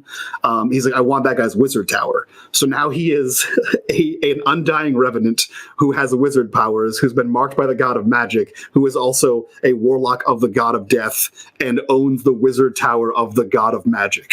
And so he's now one of the most powerful wizards in the world. So it's safe to say that these campaigns go on a while versus your 12-week stream games that you do. So is there... Yeah. That one was live streamed, and that one was 52 weeks. And it was 3-hour sessions. So that one went on for with breaks and shit, that one went on for 2 years almost on stream. So that one went on for a hot minute. And then that character appeared as an NPC in the following campaign. He actually teleports across the world and pops up to the players, which is funny because the player who played that character was playing a different character in this new campaign. Right. And as soon as he popped up, he was like, that's my guy. That's my dude. we get a lot of that in our game where our DM does that to us as well. Mm-hmm. They'll pop up an old character and you're hitting a lot of the same notes that we're talking about in our talk here, actually, with the just prepping enough of the world that you can go anywhere. Yeah. You're going to have something ready to rock. And Game Master Vaults is kind of talking in here a little bit too. It is important to make sure that you remember what you've made up. Mm-hmm. So improv is phenomenal. Do it all the time. Yep. If you're a player and you believe your GM has everything written out, I'm going to bust the bubble here for just a moment. They don't. Yeah. 90% of what a DM is doing is probably improv if they're a good DM. Yep. And then the other 10% is writing down notes. Now, for your shorter games, when you're running one of these 12-week games, or let's say 15 weeks, whatever they happen to be by the time your stream games are done, do you feel like you have more of a backbone and a skeleton to the story on those? Because you were kind of saying that you still kind of improv and just wing most of those too, right? Yeah, no, I don't have a backbone or skeleton at all. I think I have a backbone in all the games, right? So when I make a campaign, I know where it starts because the start is actually the most important part. Sure. Because I also don't you meet a tavern, right? I like to do a media and res, or just be like, each other, here's why. Or tell you all know this person, why. And then I kind of have an endpoint, but it's a vague endpoint, right? So there's 9 different paths to get to the endpoint, and the endpoint isn't quite solidified. So I know that there's a game that I'm about to run that starts with the death of a person.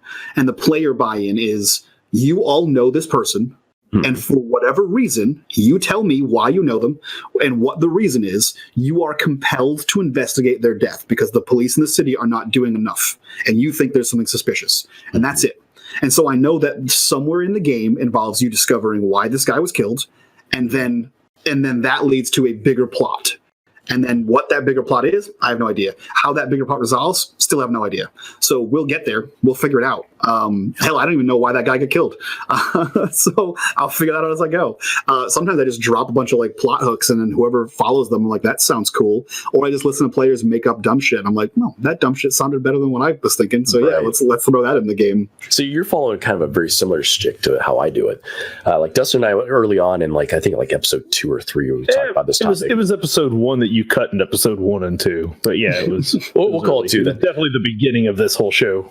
But I'm definitely the make it up on the spot, wing it kind of guy, and then write down notes. You know, mull over what we did, figure out what people liked, and reestablish that. And then kind of build off of those, and then backtrack, and then go forward, and then backtrack, and go forward.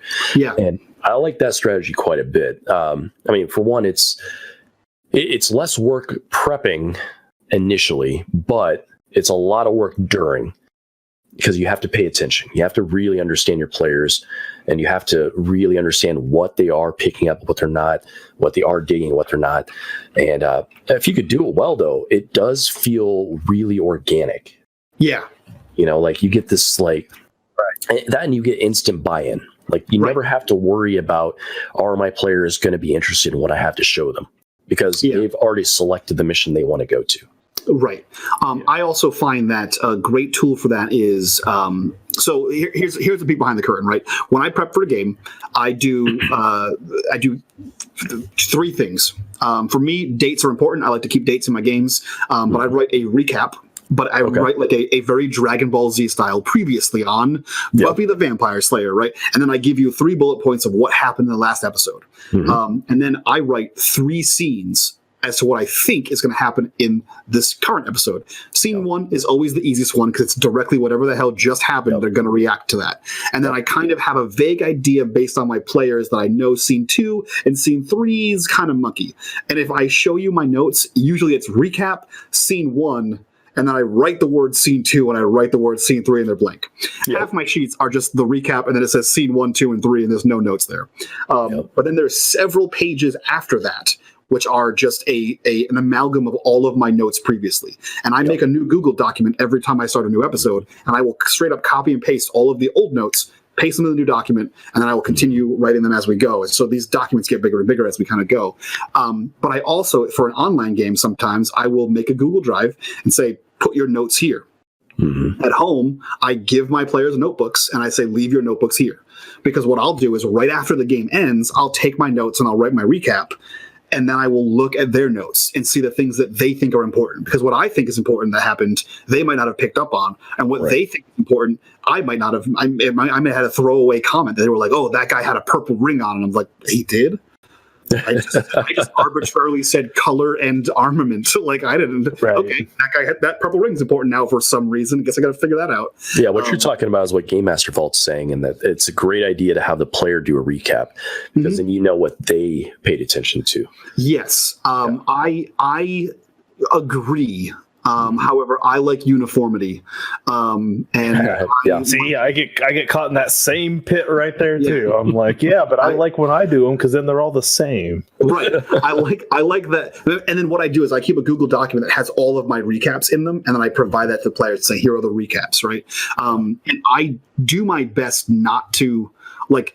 If it was obviously important, like this person got kidnapped, like that's a big deal, right? But like I intentionally am vague with my recaps because I don't want to put any kind of GM bias as to what I think is important. So like I'm never going to call it the guy's purple ring, but I'm going to call it that this guy got murdered, or that they defeated this bad guy, or that this thing got stolen, right? Like these high notes that you can't miss as important things, right? But other than that, I try to keep it as vague as possible. Yeah, it's interesting because for me, I don't know if it's because I so rarely run a game. I'm usually a player, like mostly through our 5e games Levi runs. I'm a player through most of that.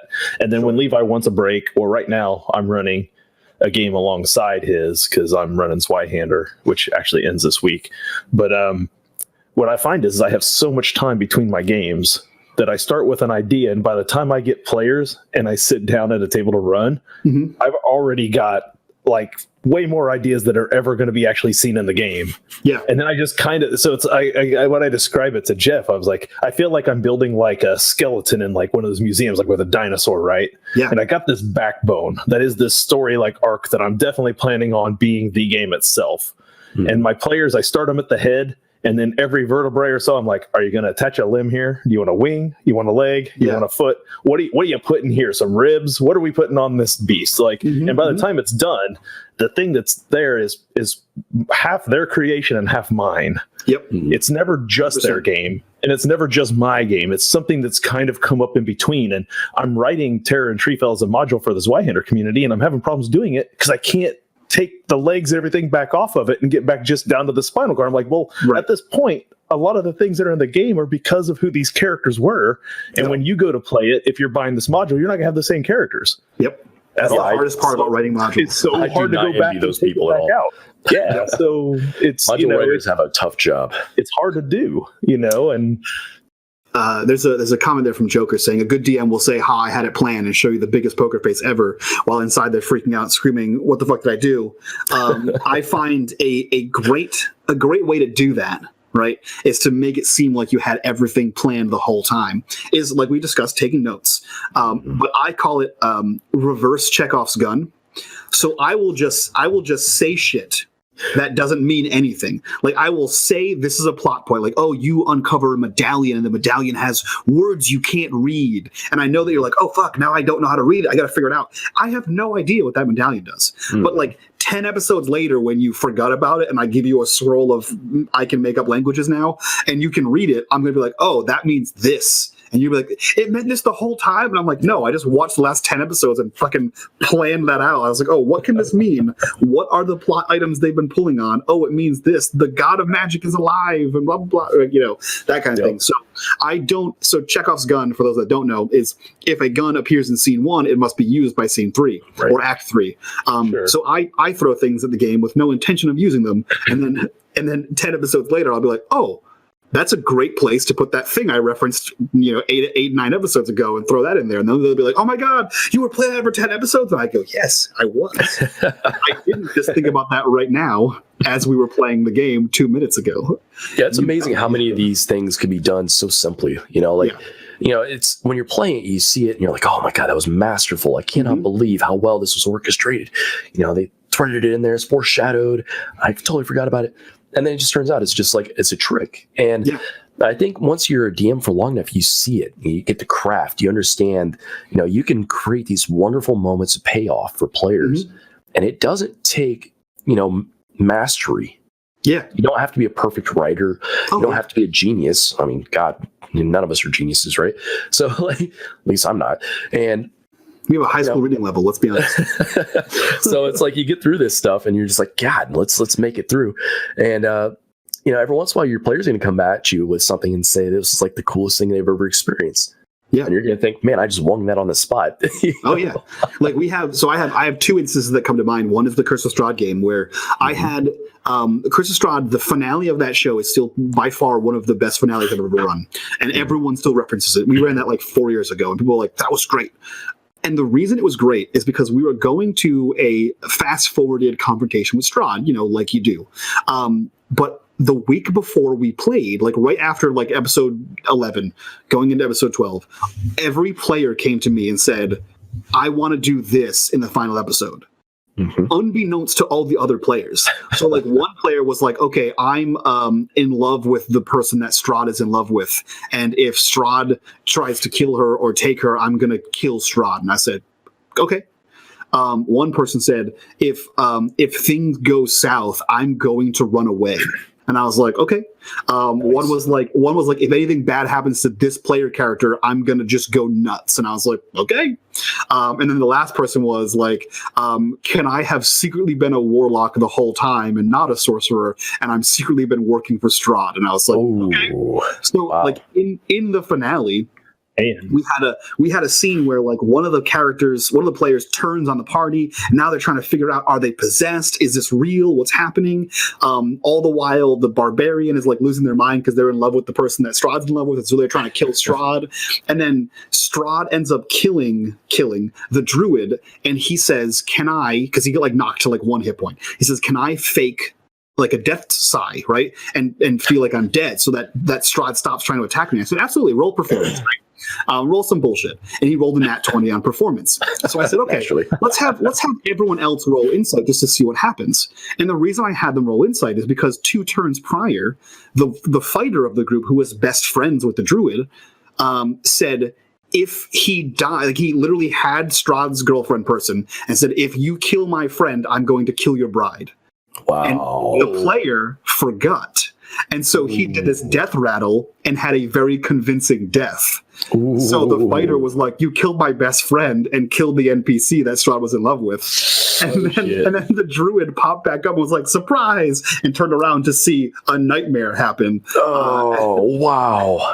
And he's also the player that was like, "If things go south, I'm leaving." So he popped back up, sees Strahd lunge for his best friend and kill him, turning him into a vampire, and he's like, "I'm out," and he just fucking turns into a bird and leaves. And I was like, and that's where we ended. I was like, what the hell? Wow. Yeah, so it was like narratively, it looked really freaking cool, but like it was all like some behind the scenes plan that no one had any idea of, and sort of we made that thing together. Another similar thing happened in one of my long homebrew games, which was I had made these plot points happen as though somebody was watching or interacting with negatively or fucking with the party. And I had no idea who was doing it. I just knew that the bad guys were doing it, right? And then we come to like towards the tail end of the campaign, and the monk of the group was like, "Hey man, I haven't had like my own cool story arc yet," because I try to give everyone their own story arc as well. And he's like, let's do something before the end of the campaign. And I said, "Cool, what do you have in mind?" He's going, I honestly don't know." And I said, "All right, let's spitball some ideas." And so the idea we came up with that we worked on for weeks was, secretly, he's been the bad guy the entire time. Like, he's been setting up all these things behind the scenes to get all these players to do all these things because a pact devil from like the burning hells wanted to make a lich to enhance his powers on the mortal realm. And so we're doing all these things and it looks like he's leading the party to all these places. Now, we didn't plan this during the 30 some odd weeks we were playing. We planned it in like week 34 of 36 to make this kind of happen. And then so at the final battle where they're fighting this demon, the demon's like, "Okay, I'm done here now. You guys are way below my power. It's time for you to reveal yourself." And then he disappears. And everyone's like, "Oh no, phase 2 boss." But everyone's like bleeding out and dying. And the monk, who took no damage due to just monk abilities, walks over to this throne that the demon was sitting on and sits on it and just becomes a lich because they had assembled all of the components. And for some dumb player reasoning, they had all the components on them when they went into the final fight. And so he sat there and becomes a lich. And while he's doing it, we did a narrative flashback. And so all the moments where the party got fucked over by some mysterious thing, you see it's him in like his black robe and he's doing all these. And everyone was like, so cool. Oh, brilliant. I love that. Yeah. You were saying that you do specific arcs for each player. And we like to do some of that too. I mean, it's always based on individual backstories, kind of stuff there. What are some strategies you approach with that? I mean, obviously you just laid out one there, but yeah. So there's a tool I use as a GM called the 10-minute backstory. And it's essentially 5 questions. One is like, personality quirks, all this bullshit. There's 3 questions in the middle that I'm a huge fan of. One is, what is a short-term goal for you? What is a long-term goal for you? Those are great. One is make a secret that you, the player, knows about your character, but your character doesn't know. Yep. Make a secret that your character knows, but no one else knows. And then the GM will make a secret about your character that you do not know. And that's a great tool. And then the other one is make an NPC that is a friend of yours and make an NPC that is an enemy of yours. And so I kind of combine those 3 things and say, okay, this is your long-term goal. This is your secret arc. This is your known arc kind of thing. And then we kind of play that out over the course of time. So like, I know that like, in that same campaign, the druid was looking for his wife. And I knew that his wife had been kidnapped by the big bad. And so his arc was getting his wife back and like proving to her that he's a worthy fighter and that he's turned away from this path of aggression towards the path of peace because she was a druid or whatever, right? And so that was his arc.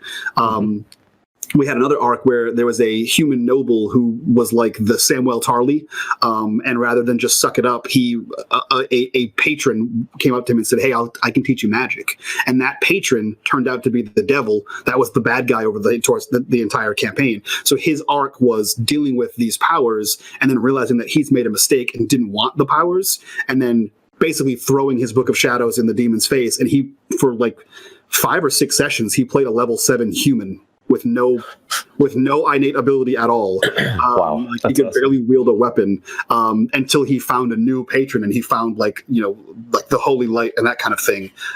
So yeah, I work with the players to make them feel like they're part of the world, give them a good sense of what the narrative is of the world they're playing in, and then they're able to give me ideas for how they want their character to progress. And I also check in, right? If you're playing a 3-year-long game, 2-year-long game, you kind of have to be like, hey, all right, we've been playing for like 4 months. How do you feel about the campaign? How do you feel about your character? Any changes you want to make? Is there any like narrative arcs you want to make? Is there anything you don't like? Right? Anything you really do like? And then we kind of go from there. Right.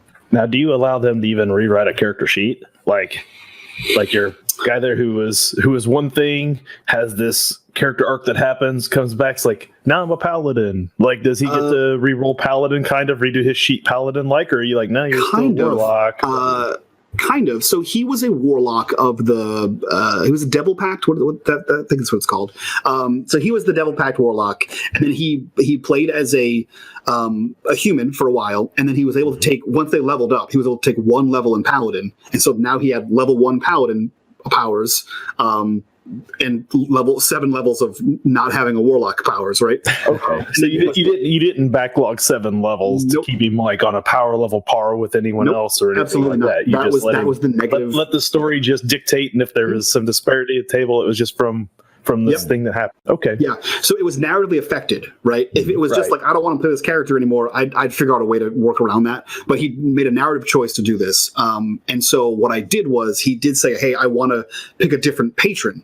And I said, okay, we can absolutely do that. And so that's why he went the path of Paladin to, kind of find his light again. And the opportunity arose that he was able to basically form a pact with an angel, and he became the holy warlock, the celestial warlock. And so he regained his 7 levels of warlock that way. Okay. Once he found a new patron, the patron was like, okay, you're great. Here's your powers, kind of thing. Yeah, so we got a question again here from Joker. So this one throws back to another topic we did at the beginning of the show, but we're talking about player deaths. And the question that Joker has is, how do you handle unexpected deaths, like players dying in a side fight, not the main event? Do you try to give them some advantage to survive, or do you just go all Gygax and let them die? I'll be honest, man. Here's some behind the scenes looks. I hate it. I hate player death. Player death is a whole different thing. I hate character death. Let me try that. Player death, it's a whole, you can't, nothing you can do for that one. I hate character death. I think it is I think that 90% of the time it is a very poor narrative tool. Because 90% of the time it's you died to some dumb shit. And I'm like, that's ineffective. Yeah. If you want to die, like if you want your character to go out in like a heroic moment or like a save the day thing, or like you don't want to play anymore, come to your GM and say, hey, I want to have an out with this character. And I will give you your heroic death, because a heroic death more often than not will affect the rest of the characters in the game. Whereas a dumb death is like, oh no, he fell in lava. Right. Okay. There's no get revenge on the mountain, right? I mean, there's like, what do you learn from that? Don't also fall in lava, I guess. Okay, cool. Don't min-max that dex stat. You gotta you keep that dex around. You can't fall. So I do my best to avoid character death unless it's been discussed. So I will. I'll roll dice and be like, oh, it missed. It did 2 damage, right? Or like, so I don't normally fudge dice rolls, but what I will do is be like, oh, the monster had 25 hit points left. He died. Oh no, everyone's at 1 hit point and he died? That's strange. Man, it's amazing you just kicked its ass. Yeah. You just killed him. I know he looked great a minute ago, but like you got him in his weak spot, like a fucking Power Ranger, I guess, and he just exploded like a Putty Patrol. It's the weirdest thing. So yeah, I will avoid character death. In as a GM, you have a myriad of tools on how to avoid character death. So for the most part, I find it a better tool to put you in mortal peril without you actually dying, and then also making you really enjoy the presence of specific NPCs and then killing the NPCs. Because there is that, I can control NPCs and what they do and how they die, and that gives you, a lot of the time, gives you the same narrative like oomph as a character death. It can spark if you play your NPCs well. It can spark that same kind of character growth or narrative push for a different direction of the campaign. So yeah, I like to torture you by making you love NPCs and then taking them away from you violently. Yeah, some of the chatter here has been pretty good. Like one of them listed on here, Game Master, saying that they tend to avoid player deaths by dice rolls, but choices they'll follow through. And I think that's an important thing, because when you look at dice rolls are random. Right. Random death does not feel good. Right. Choosing death, whether deliberately or indirectly by just making a bad decision that you understood going into it what could happen. Right. That feels okay. Right. I'm okay dying if I made a mistake. Right. If you die to heroics or stupidity, those are the ways you die in my game. If I've warned you, and granted there has to be some kind of leeway with the DM, right? If I've warned you that there's a manticore in this forest, and you decided I'm going to go into the forest anyway, despite the fact that the plot doesn't actually bring me here, and you get mauled by a manticore at level 1, you get mauled by a manticore at level 1. Exactly. There's no narrative moment to learn here. You're an idiot. Don't be dumb. At the same time, if you get in that same situation and you're like, okay, I want to lunge straight at this manticore so that it will fight me and my friends can escape, done. You just went a heroic death, and now you've affected the story because they'll remember, right? You go out the way of Boromir, right? You decide you're going to go down swinging. That those make really good moments. I think for me, when I GM, I get past a lot of the I'm a firm believer in not fudging my dice rolls. I don't use the DM screen. My players can see my rolls. I don't pull any punches. But I don't put a fight in that's not important. Right. I almost never throw random encounters. I almost never throw random challenges, and I never ask for a die roll that I cannot accept all the possible outcomes of. Correct. I don't have you walk into the room, have everyone roll perception, everyone fail, and be like, well, fuck, now what do I do? Yeah. Like, whoever has the highest perception, you're going to see something. Whoever has highest wisdom, you're going to know something. Like, I just assign, based on how you built your characters, I assign these things that a lot of GMs, I think, ask for rolls for. So I get past that need to fudge those things. But when it comes to character deaths, I put challenges out there on the table. You get to encounter them. I almost always stack it in your favor to a degree. I know how action economy works. If you're a good GM, you know the game system, you know your action economy. But I'm playing some deadly games like Zweihander where any swing can be a last. Oh, yeah. And when you sign on for a game like that, you know that anyone can be your last. So if you're choosing to fight in that system, if it happens, it happens. Like, I'm not stopping it. Like, I am the opposite when it comes to D&D. I will the beginning half of what you said I for sure subscribe to, where it's like I don't use random tables. The fight you're going to fight is narratively important to where you are and makes sense. It's not like, oh, you fought a lion in the woods. No, you fought whatever should be in the woods in this area that you've heard about, right? But at the same time, I don't balance encounters. I've recently started using Cobalt Fight Club, and I've just messed around a few times and like put monsters that I've used in the past in there, and they're all deadly. It was like 2 giant scorpions against a level 1 party. That's like, I don't know how they lived, man. That was nuts. You can crank those things up pretty high. I've seen some of those encounters used, and they're not messing around. Players will find a way. We're actually running a hardcore like you can die at any moment. We're playing Enter the Barrow Maze, which is like an OSR 5e remake. And there was literally a time where 4 level 1s fought. It was a random roll because this game is like you have to use random tables. They fought 2 giant scorpions, and 2 giant scorpions is a deadly by a lot encounter for level 1s, and they won. Granted, like 3 of them went to 0 hit points. Like several times. Like I think every single person went to 0 hit points once, but they all had some kind of healing ability, and so they were able to just by the skin of their teeth get by. And so like at the end of the day, 3 of the party members had 1 hit point, and the scorpions were just barely dead. And they were like, okay, great, I was like, great, you got to trek back 6 hours back to the town before you can rest. And they were like, fuck. So that meant more random rolls, and they were like, I don't know how we're gonna live. It's insanity. So yeah. Another fun trick of mine is I like to use enemies that typically want you alive more than dead.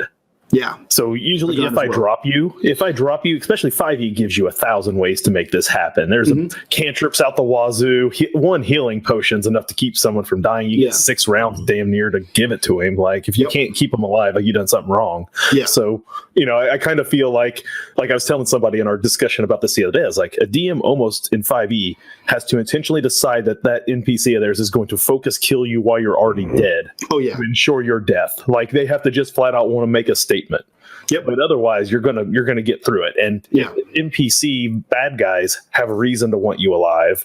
They want to barter a deal with you. There's more intrigue you want to add to the story through that way. You can beat them. Kill them. Yeah. And there's so many other cool things you can do besides just flat out kill them. And that's where I tend to if I'm going to flub something, it's a bring you back to life rule, not my dice roll to keep from killing you to begin with.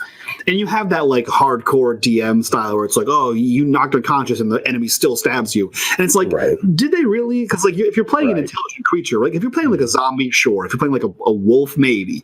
But like if you're playing an intelligent creature, if you're unconscious or if you're dead, especially if you've been stabbed a bunch, you look pretty damn similar. And I know that I'm not going to stab the guy who's not moving anymore versus the other dudes who want to stab me. I'm either going to run away or stab the other stabby dudes. Unless it's some rival they wrote for their backstory, and then maybe it makes sense. Like I can find some caveats where it could happen, but for the most part, like they wander off to kill the next guy or the guy about to cast fireball at him. And this guy's making death saves for probably 5 rounds before they fail 3. This guy's on the ground no longer attacking me. I'm going to go attack the people who still want me to die. Like that makes the most sense, right? And one person runs by and splashes a healing potion on them and boom, they're back up, like you start the whole process over again. So I don't know. I feel like with 5e it's hard to kill players unless you really, really want. It is, but I think we're kind of going around the same thing because we're narrative focused in that you want to keep players around because the story flows through the characters. Yeah. But I think that there is something very important about the threat of death. Yes. If you want to tell a good, compelling story, the players have to believe that their characters can die. Right. And that's why I find 5e hard. Yeah. That's why I don't balance my encounters. That's exactly what I do. In 5e, I just throw monsters at you. And that makes sense narratively. And if you can't, and I that's one of the things I tell my players when we start a campaign. I'm going to throw monsters at you. I do not balance encounters. You can win the fights by using ingenuity. I've seen some nutso combats happen where people have pulled it out of their ass. Sure. At the same time, you can run away. I'm not going to stop you most of the time. If you don't run away and you continue fighting in a no-win situation or a situation that you feel like there's no win option and you die, you've died. Like that can happen if you want to do that. But the option to run away will always be there for you. And they're like, okay, cool. And sometimes like it takes a while because you're like, I'm a fucking hero and I played RPGs before. I know how this works. And then they die. But it takes a little bit of while for them to be like, oh, he's not kidding around and he's rolling in the open and these guys are hitting like a truck and I have to go now. So yeah. Yeah. I'm also a big fan of what I like to refer to as the gauntlet style of enemy generation. And I don't know if Jeff ever uses this, but we've all played the game Gauntlet. If you're not old enough to play the game Gauntlet, enemies continue to pour out of a whole something until you go and destroy the hole the enemies are coming out of. But what I'll do is I'll start light, and then more will show, and a few more will show until I feel like I've overdone it.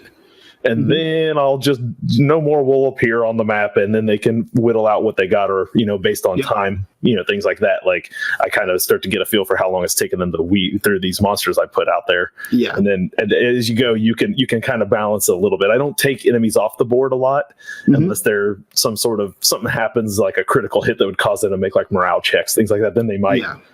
Frighten or run if they're goblins or whatever. But I kind of like to keep them appearing in some ways. Usually is another thing I do. Is that I don't have to balance.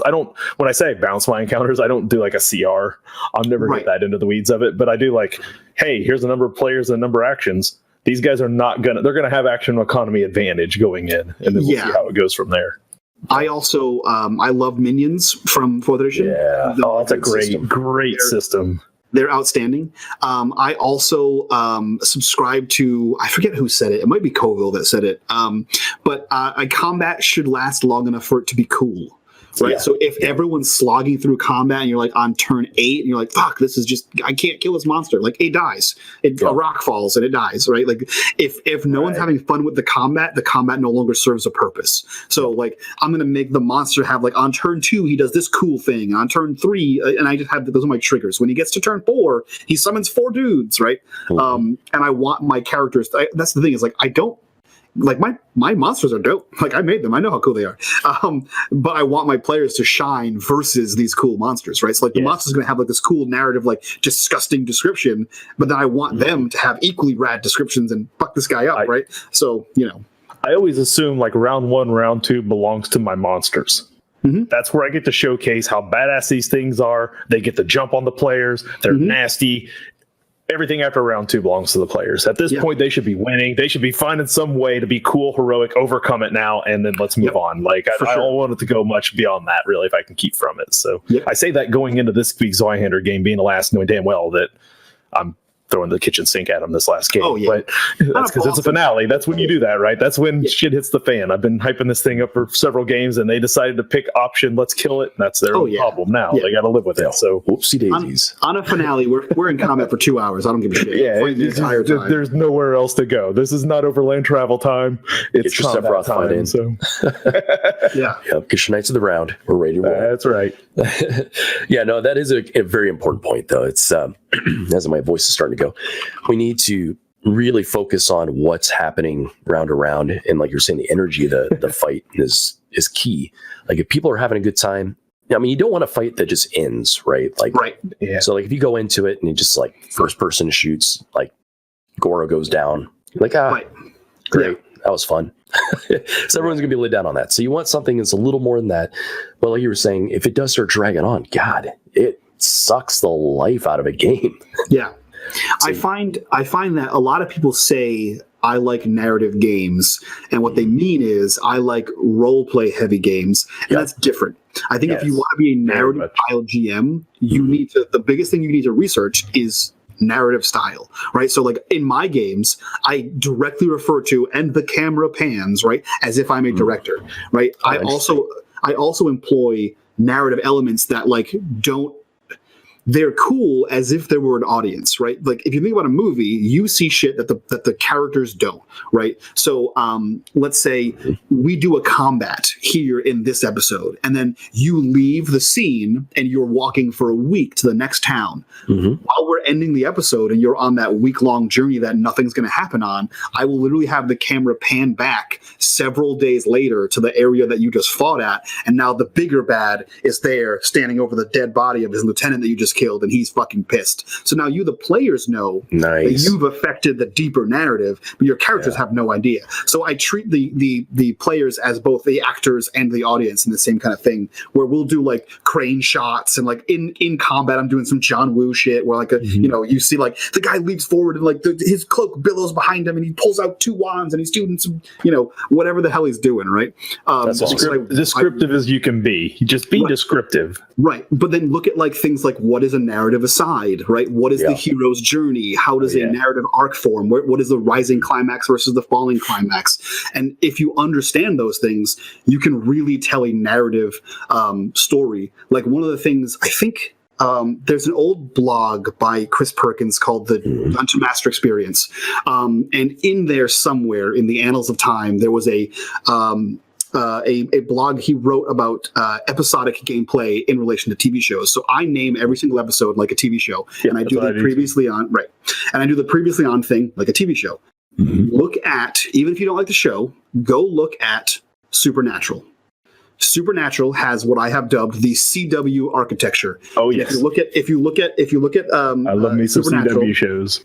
Every single CW show follows the same narrative arc as Supernatural because Supernatural is 15 seasons deep and it just works. And the arc is the season has an arc, and then every 2 episodes is an arc, and then you have a filler episode and 2 episodes of an arc, and then character building in 2 episodes. And so if you think about your campaign that way, you have your campaign arc, and then each player has its own little arc in there, and then every 2 episodes some shit should go down, right? There should be some kind of minor boss fight or like some kind of like some narrative story building, and then some like a filler episode where we just kind of chill, like your anime hot springs episode kind of thing, where everyone decompresses. It's like, I just killed 9 people, like I gotta talk to somebody. Let's talk about it. Or as we called in the Flash, the musical episode where they make Grant Gustafson sing 1 episode every year. Yeah, exactly. Yep, the dancing episode, Scrubs had that's it. The one. Lady came in, got hit on the head, and everyone is singing in Scrubs, same kind of thing. That's right. I forgot about that. Yeah. But they do it. A lot of these shows do it, and the CW model, I mean, all those superhero shows by CW, they all use that same model, and I've referenced it on here before. You're not the first, this is the first time I've heard it, because I've said that too. It's like every 3 episodes is a small arc, but it serves the bigger arc. Right. And that's really the key to it, is it's not side missions. Right. They look like side missions sometimes, but by the time it wraps up, you realize it's done something that's catapulted that main arc forward a little bit more. Right. Maybe indirectly in some way. And that's the hardest part to do in that model. But then you have those same kind of narrative asides that happen in TV shows that you can incorporate in your games, right? Like there's a prime example in I think it's season 1 of Supernatural. I'm a little bit rusty, but there's a scene where they're talking to a guy. I'm pretty sure it's like their father. They're talking to the guy, and he's like, "You need to go on this mission because we got to kill monsters or whatever," right? And then they leave, and they're like, "Thanks, Dad. We'll go do monster shit." And then they leave, and that's the end of the episode. But the camera pans back to the father, and then for a second you see his eyes flash different color, and you're like, "Oh fuck, he was the bad guy the whole time," right? But you can do that in your D&D game or your tabletop game in general, right? The players continue on, and then you zoom back for the benefit of the characters, and the characters are like, "Oh shit, that was the guy the whole time," and now they know they can't just be like meta game and swivel back and fight that guy. They just have to live with the fact that they know they're now on a mission for the bad guy. Like, I think DMs are afraid to do that because they're worried about metagaming at the table. I've been wanting to introduce this for a while. Yeah. Because I like these sorts of things. I like that because it's great as an audience member. Yeah. And I know as a player, it's great. Feel it. Meaning the tension of every scene that happens afterwards is now flavored with that knowledge, even though your character doesn't know it. And I think that's really, really key to good storytelling. But it is really hard to do in a group unless you really trust your players. I think it's about timing. Yeah. Yes. Yeah. I think what you reveal you have to narratively describe it in a way, at least this is my opinion, right? You have to narratively describe it in a way that makes it so that they can't undo what you just did. Like I ran, we had a game, our space game, our Coriolis game. The GM couldn't make a session. So I was like, let me run the game for you. I'll pick it up. I've done this before. So I picked up the session, and the way I ended it was me and the GM agreed that this one character who's not going to be here the next week is going to go unconscious and see some kind of vision. Right. Sure. But I don't want the players to rush back in and be like, "Oh my God, are you okay?" Right. I want that to affect the story. So I narratively described the players that were leaving the ship, going into a space station, and then the door closing behind them. And then I cut back to the other player, had the vision, and then quickly ended the episode, right? So I knew in my head, even if they want to rush back out the door, I can just say the door locked behind you for whatever narrative nonsense reason, right? Or I just ended the episode straight up, and they're like, now we have to wait a whole week before we can try to even go through the door and deal with whatever the hell that was. And can we just say, just as an aside on this also, if you're a player, just be cool. Yeah.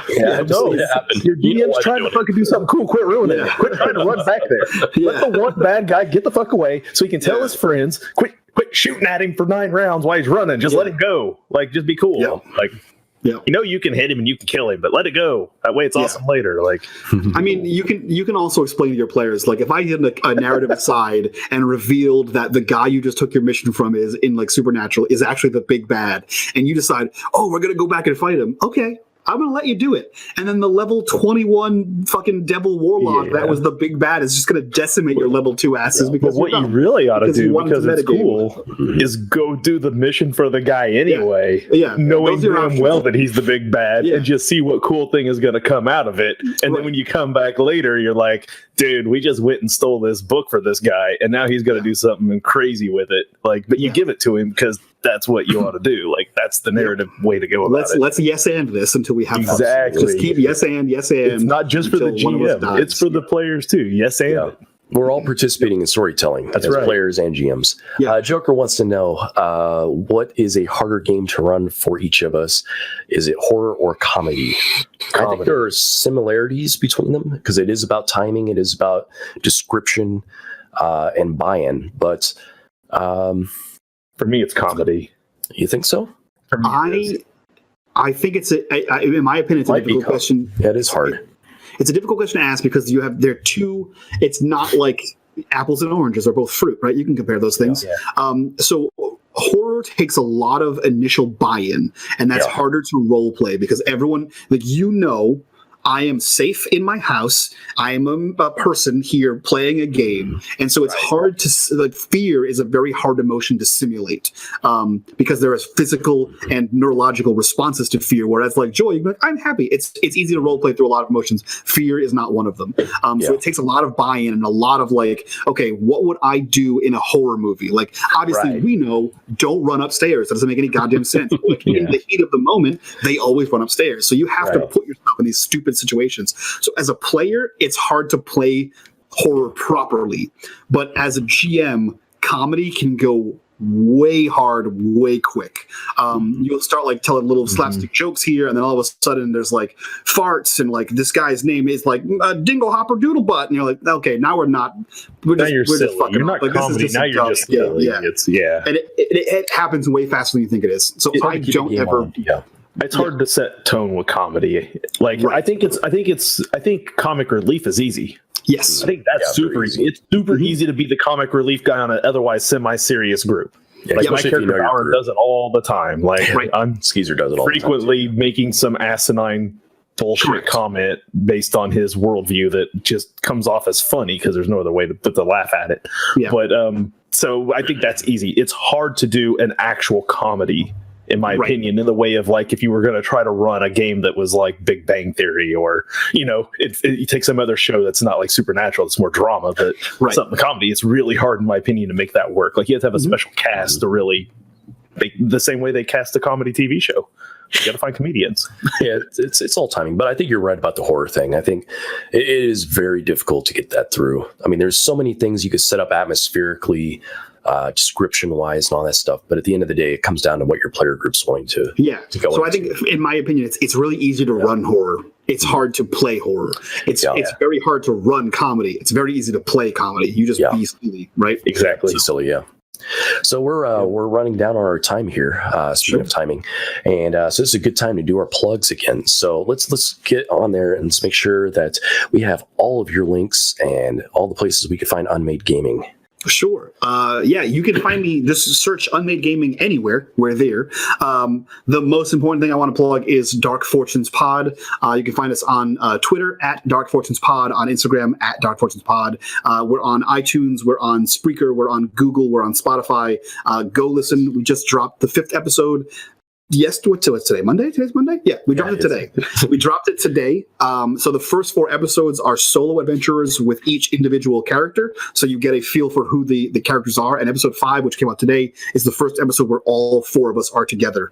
And then the remainder will continue. So today is a great day to start getting into the podcast because from here on, we're now like full on D&D campaign. And it's really cool. We have a lot of behind the scenes shit kind of going on with that game. We're doing a lot of world building. We got some like art stuff coming in and I think we have a giveaway coming out soon, so keep an eye on that. Very nice. Awesome. And you said you had a Patreon set up as well?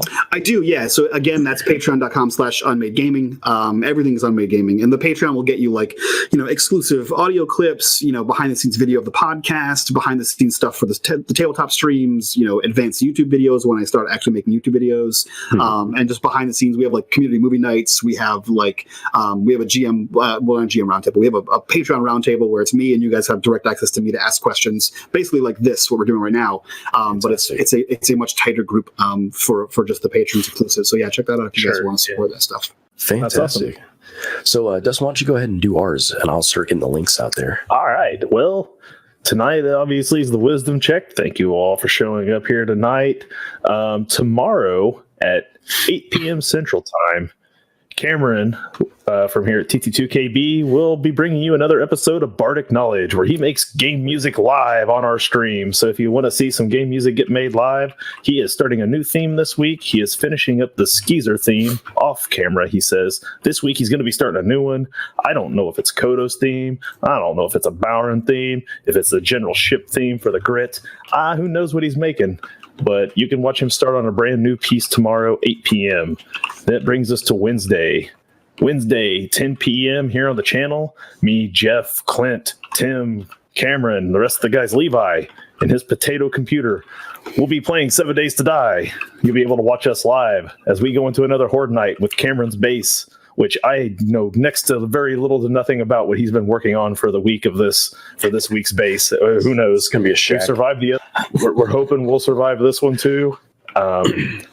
For some reason, I feel confident about Cameron's base building skills, so I haven't invested in knowing what he's got going on. But I'm feeling okay about it. So you fool! Yeah, it'll probably be the one we die the most in. But hey, this is how it goes. So that'll be Wednesday at 10 p.m.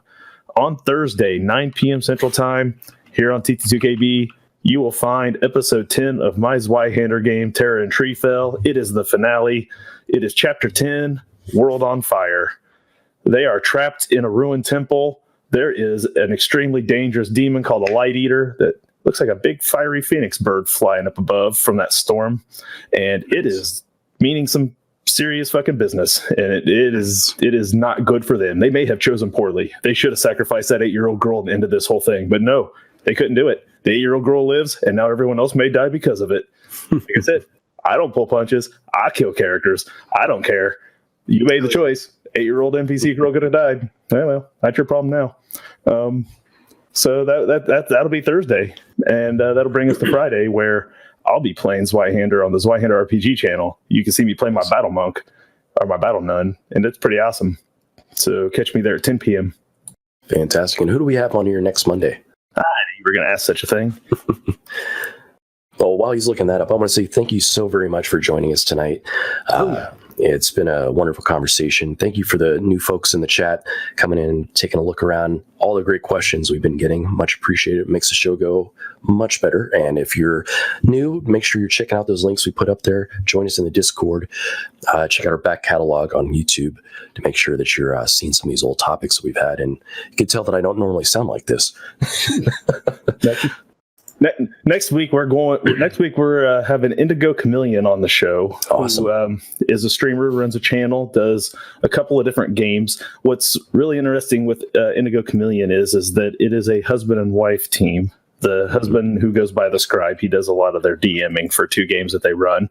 What's also really interesting about their games is that one of them is based in Neverland and the other is based in Wonderland.